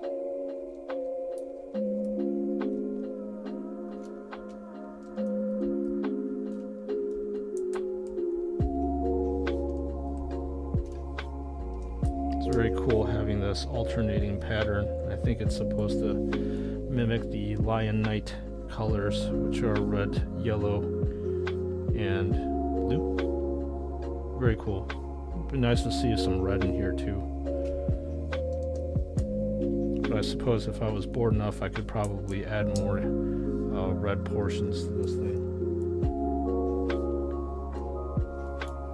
I wonder if I missed a spot.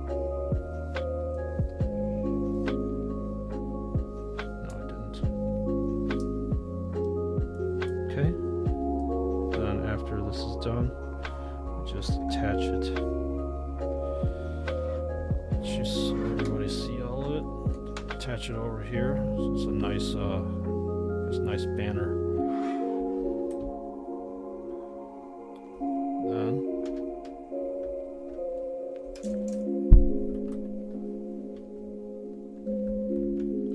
finish off that area.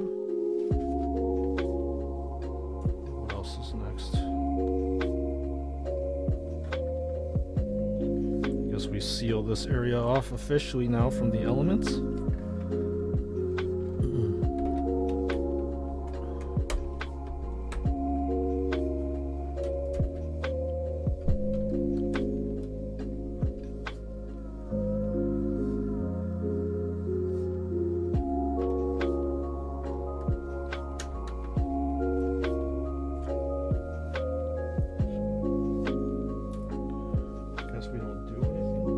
I have to double check if I missed another step. And finally, yes, so that was the purpose of this there's a little red portion that I put here. The whole purpose was to attach this, I guess, outside vine over here to it. Let me check if I've missed a spot with this as usual.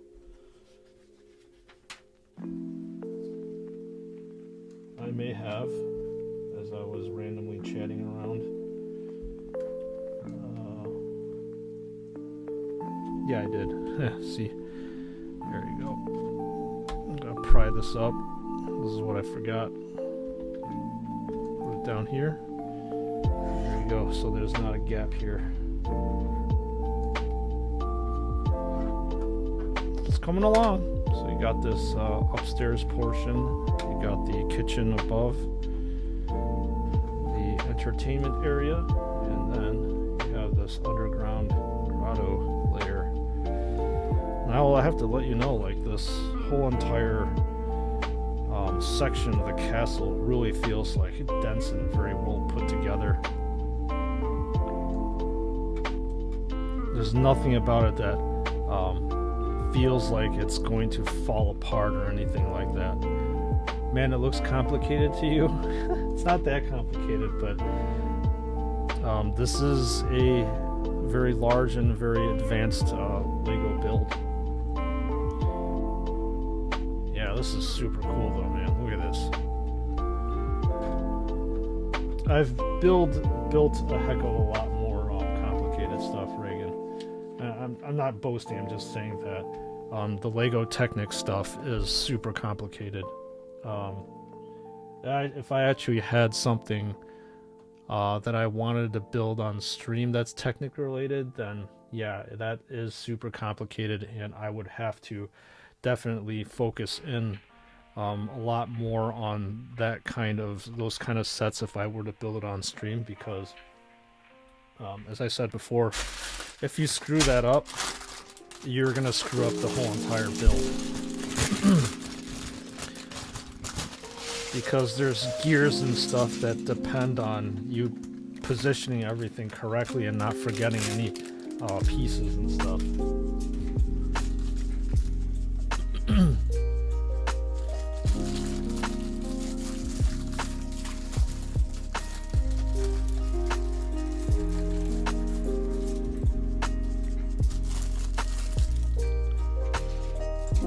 Oh shoot, something went over the edge. Gonna retrieve it wherever it went. Whatever it was. What it was. Where is you? Where are you? Where'd you go?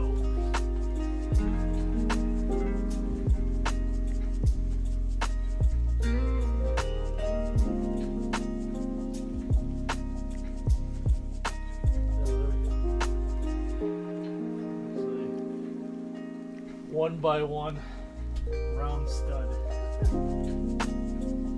Hey, look, I found me. I'm not a fan of art, but I do enjoy people doing arts. Nowadays, painting Warhammer or build Lego is art. Yes, it is.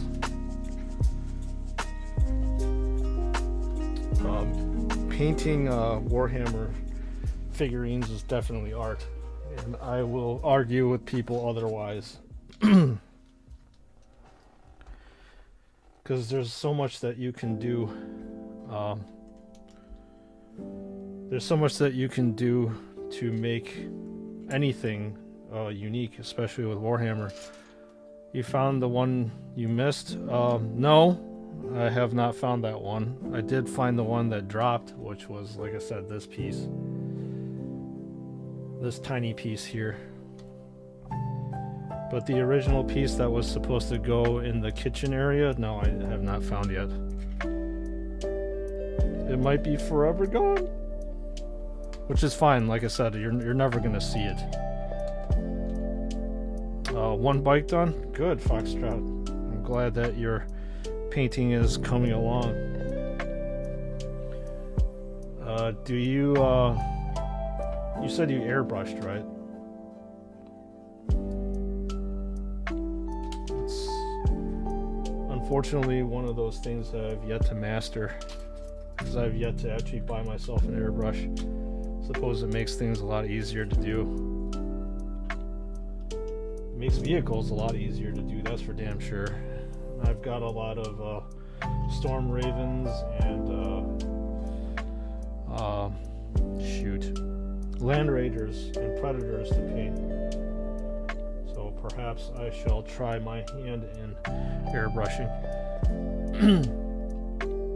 You hate it when that happens?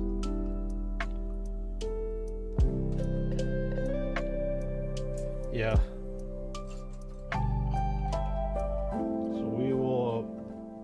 will try to progress the art, but I'm not sure if I can actually airbrush on stream,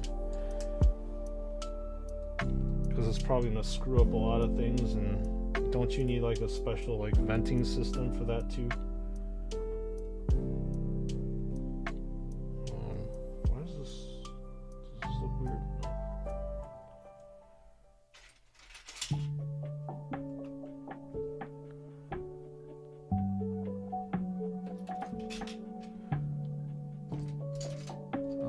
Where is this piece? Looking back, I spent way too much on my airbrush. Well, what do you define as too much? Because I'm in the camp where, I mean, if you're going to be airbrushing a lot, you might as well spend your money on a quality piece of equipment. Isn't there like a brand called like Iwadi, or it's like a Japanese brand airbrush that everybody seems to tout that it's really good?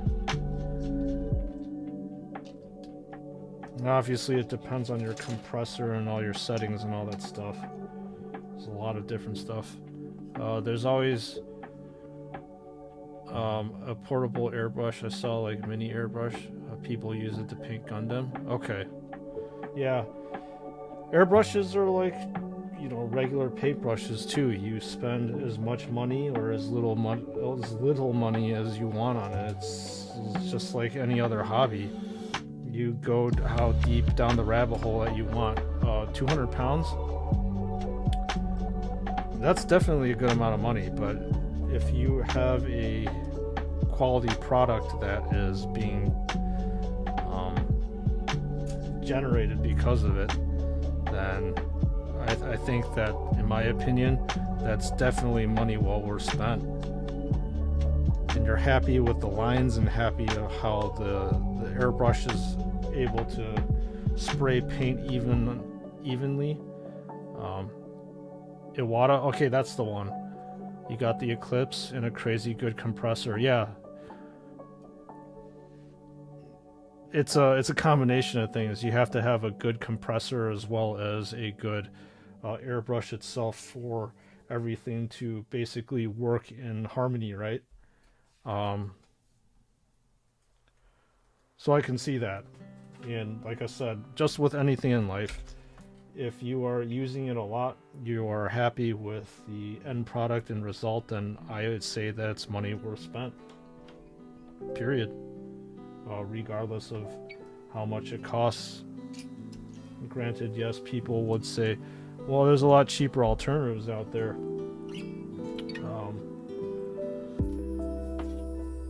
But typically, in most instances of life, you get what you pay for.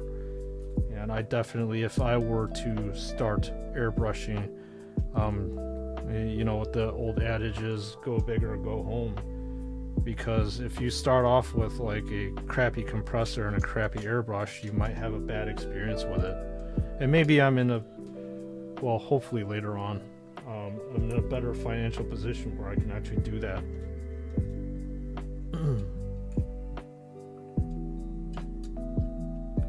Quote unquote, go big or go home.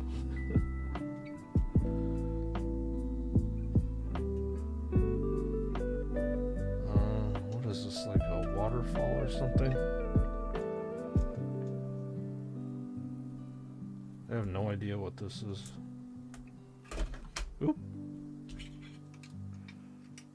It's a little unstable right now. Yeah, I'm building this part. Not sure what it is.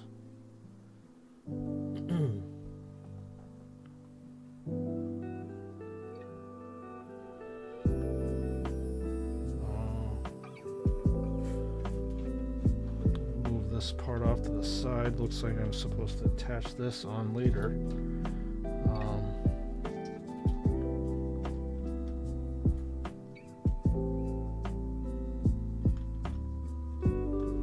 Go here. Then switch this around. Ah, here, this is good. This kind of solidifies this piece because it was really flimsy.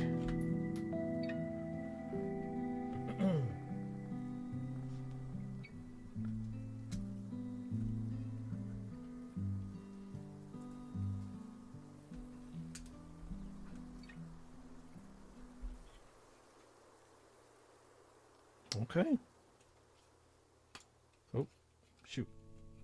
There you go.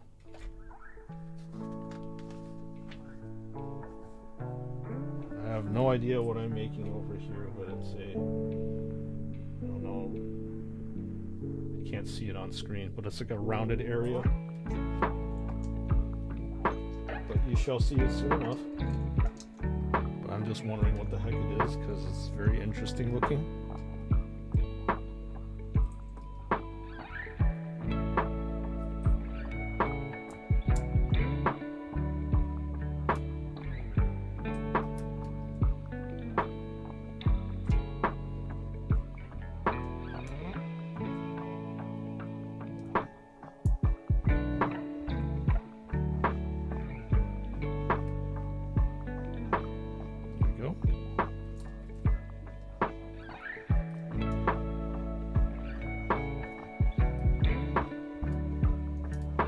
As I said, I'm always interested to see how this turns out. What the heck am I building? What's it going to morph into? And again, that's the beauty of Lego. You really never know. You should set up a channel in your Discord named quote-unquote counter, because I swear down you use it a lot. What? Oh.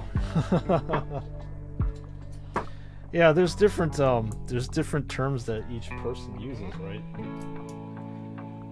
I use like a lot, or I said on stream, or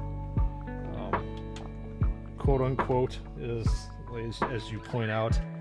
You could probably make a what was it? Make a drinking game if you are of legal age, obviously, of how often a person says something or not.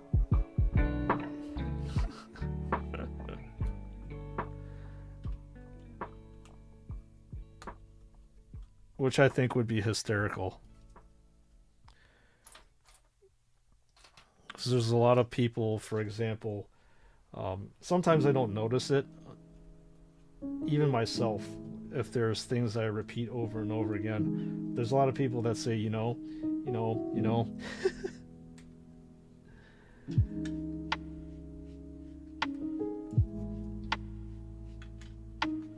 And it's like every single time they say it, you take a shot of something. Oh, man.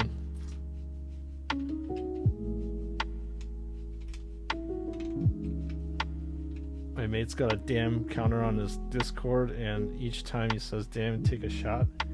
Only when we're on a call, though. Yeah. I mean, unless if like your friends are purposely trying to fuck you over. So, like, literally they'll just sit here and say damn, or for me, quote unquote, and I'll say quote unquote again and quote unquote quote unquote. Like, god damn it, stop saying that. We're gonna be drunk in like 5 minutes. Oh man, that would be really funny though.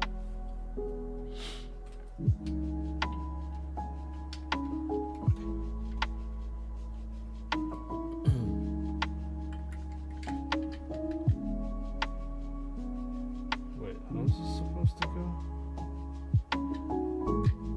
Never thought of that.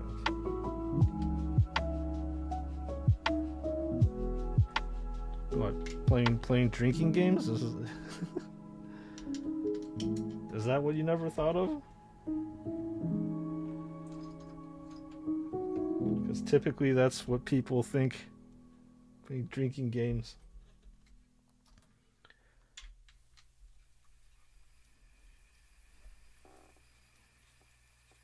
This is an interesting area. It's almost like a moat.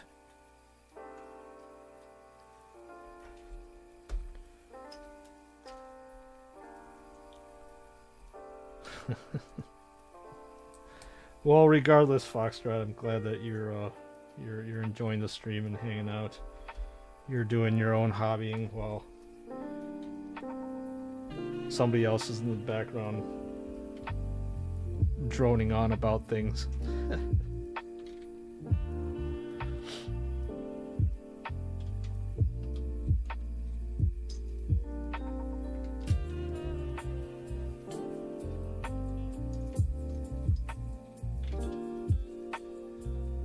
No, they're gonna try to get me pissed off for fun. Yeah, you.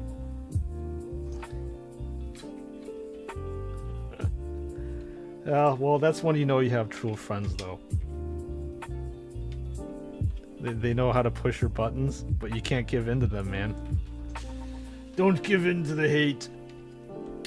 Or give them the satisfaction of you reacting how you would normally react, because people love to troll others, especially friends.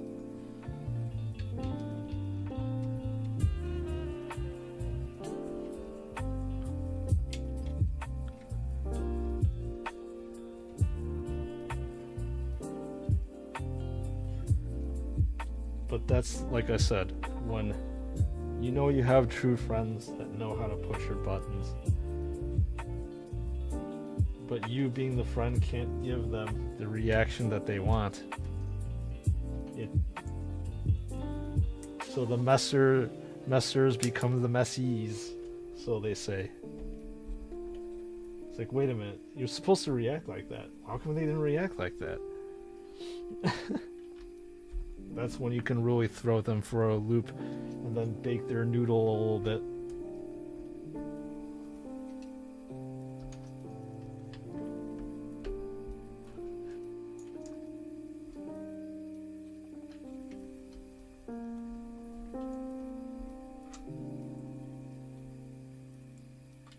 Once the stream's done, I'll send a bunch of pics of the orcs. Okay, awesome. I will look forward to seeing that. As I said, I love seeing other people's work and how different every single artist's interpretation of different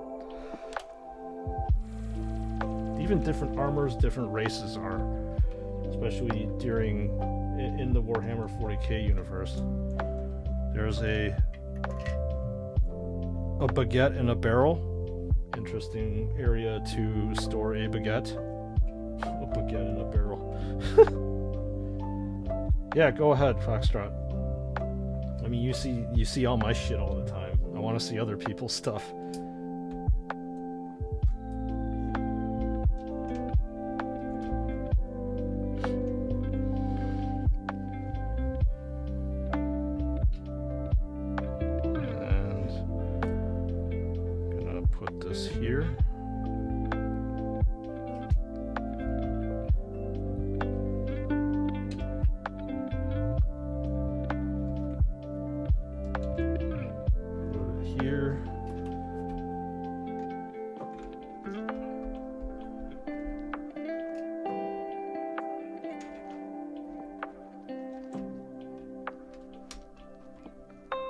And looks like step 7 is almost done. Sweet deal.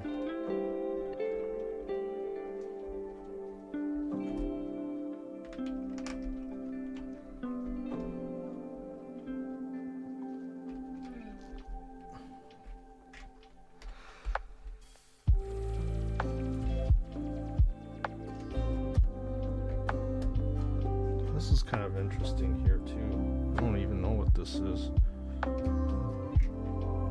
Again, like wow, this is cool.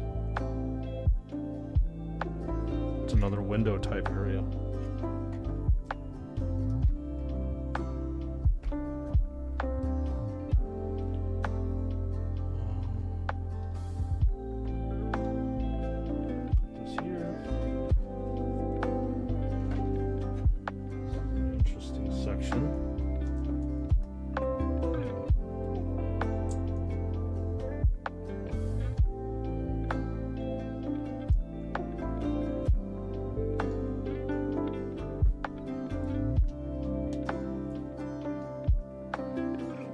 Looks like this is an outer wall area for the castle.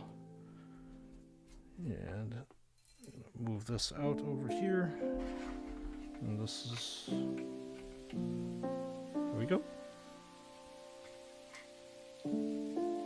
Very, very nice. And then we have a step 8.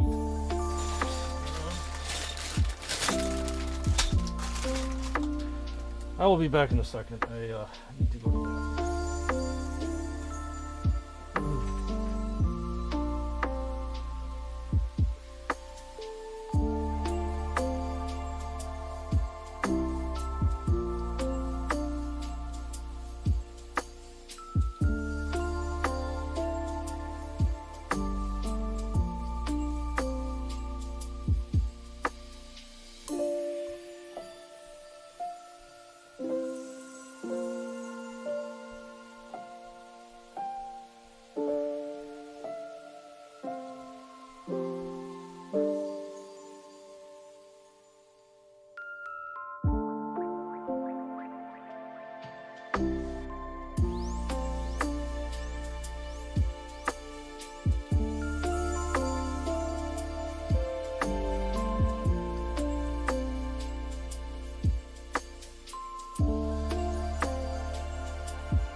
Welcome back to the stream, Frostman. Where are you blasting off to?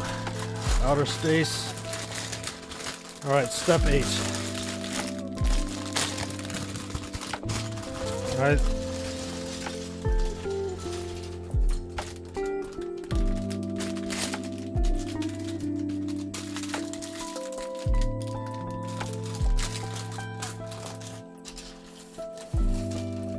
Okie dokie.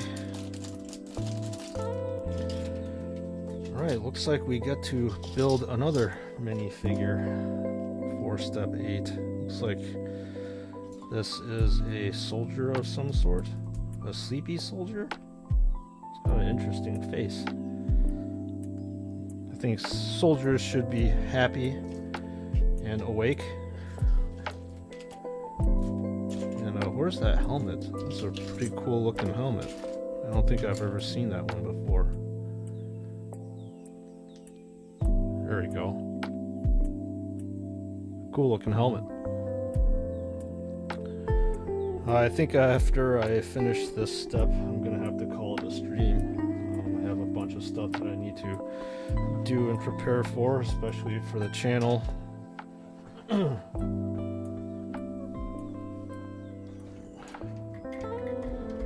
So this is going to be a shorter stream today.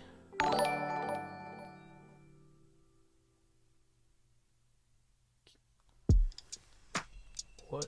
I did not see that notification. Huge Choi, thank you for that sub hype. Welcome if you are watching. Welcome to the chapter. We welcome you with open arms. If you're not watching, then well, welcome aboard regardless. We always love to see more brothers and sisters slowly being added onto the chapter and the channel. So great to have you aboard, and if you are in stream and listening, come say hi. We always love having other people to talk to. 932? Oh yeah? Oh, that's sweet. We went up 2 today. Excellent. More brothers and sisters to add to the chapter to defend the Emperor of Mankind.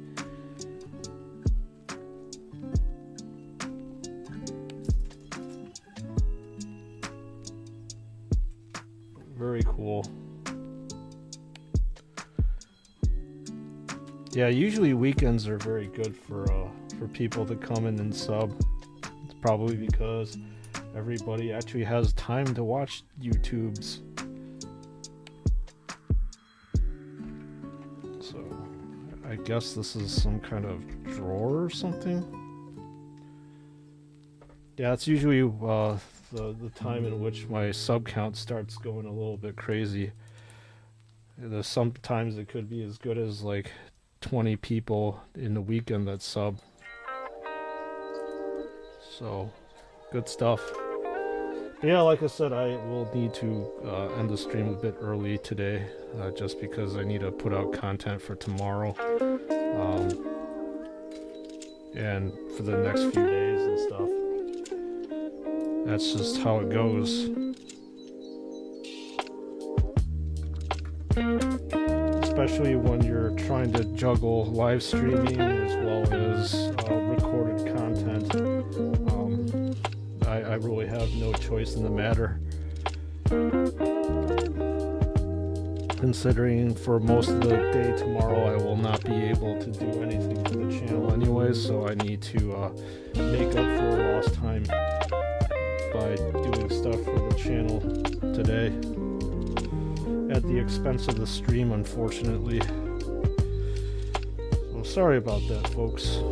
Oh shoot.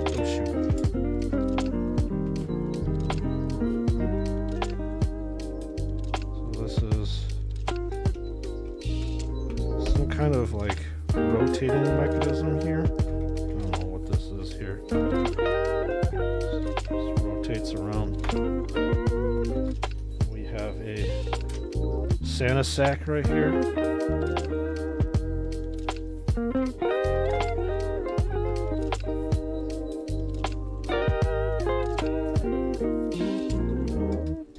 I have no idea what this is.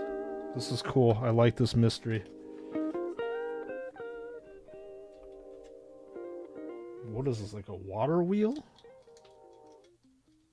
Or something to generate power for this medieval castle, even if there's anything called quote-unquote power back in the day.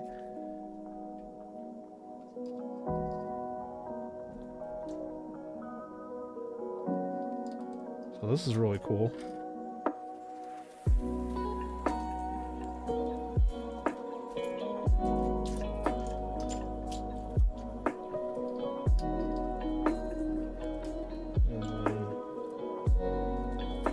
Supposed to be like these pegs and stuff that go kind of radiating out of this circled area.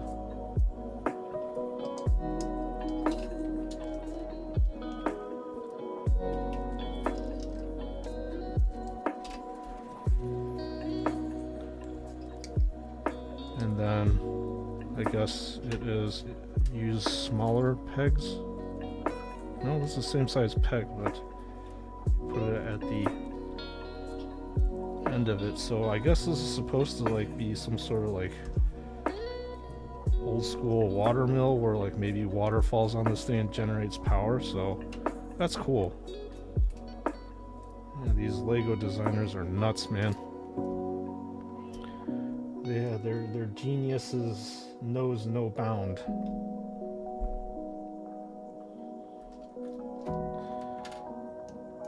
I really wish I could be as creative as these guys.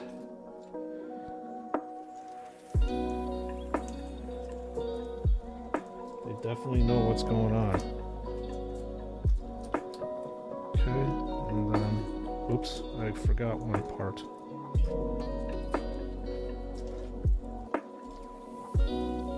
Where is it?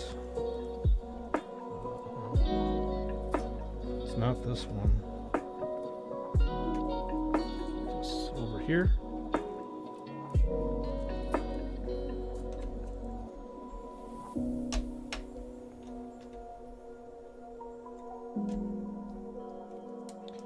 And we're supposed to push this all in here. Something cathartic and relaxing about doing that for some odd reason. We're supposed to also repeat this step 8 separate times. Oops, wrong way. That slow part was supposed to be facing out.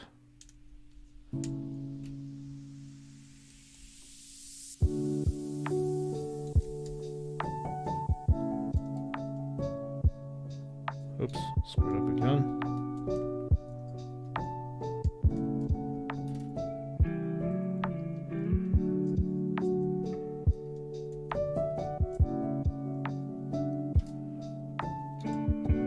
Yeah, I like this. I like this step 8. It's very intriguing as to what this build is finally going to be turning into.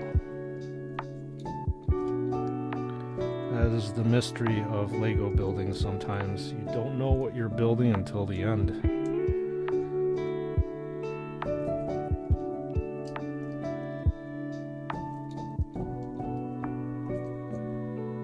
we go. And then finally, the last part.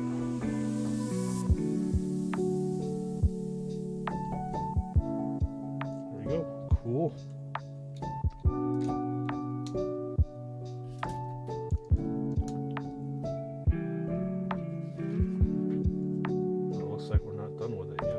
More mechanisms.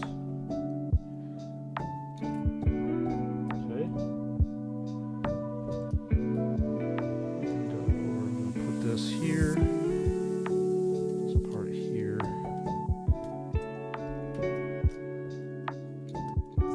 Oh, it's a water wheel, or it's a water mill. Is that what it is? Just saw it over here. Yeah, this is really cool.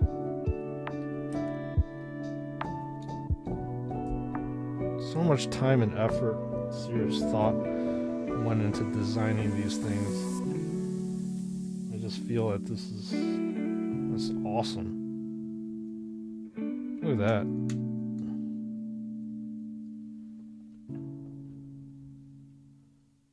And then it's supposed to just go like this.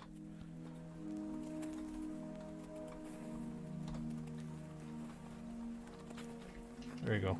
Look at that. That's so cool. Look at that. Genius designers, man. Super cool.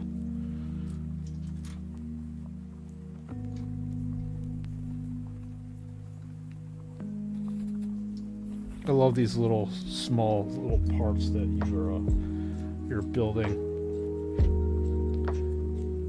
And then they turn into these really cool I guess play options on it. Fantastic. I can't I definitely cannot rave enough about this set. And then what else is next over here? Apparently this is supposed to be like, oh, okay.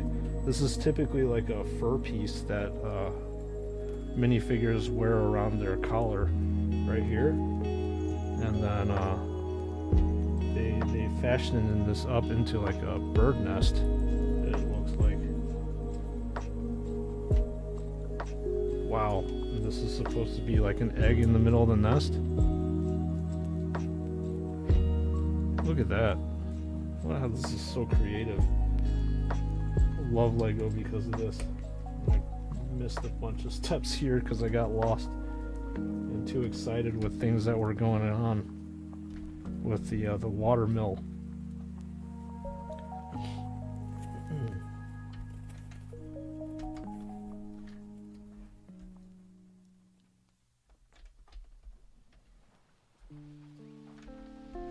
Okay. this piece goes onto here. We're finally coming up to step 130, 139, but this again is really cool. You see it going over here. And then put some, like how everything is like enclosed in these little sections and stuff.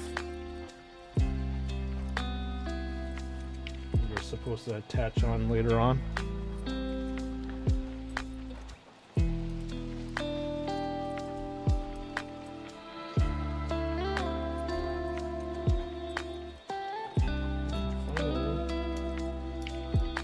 This is something to stabilize this whole entire contraption here, although I feel as if there's some sort of resistance here. I'm heading out to prime some minis with a rattle can, so I'll be back in a second. Okay, have fun.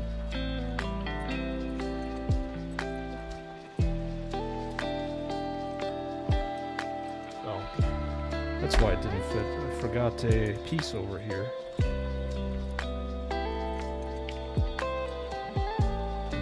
Putting up the walls around this area.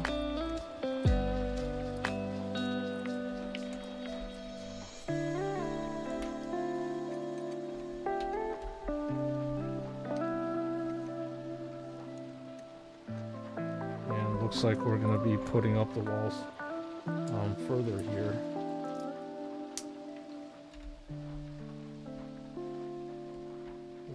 Is that right?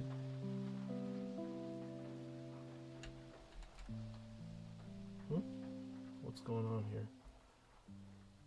It's a little off center. Is it supposed to be off center? Oh, I forgot a piece. That's why it was looking so weird.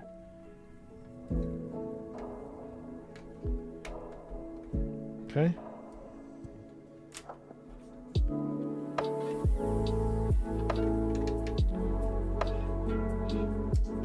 All right, this step is slowly coming to, or very quickly actually, coming into a conclusion.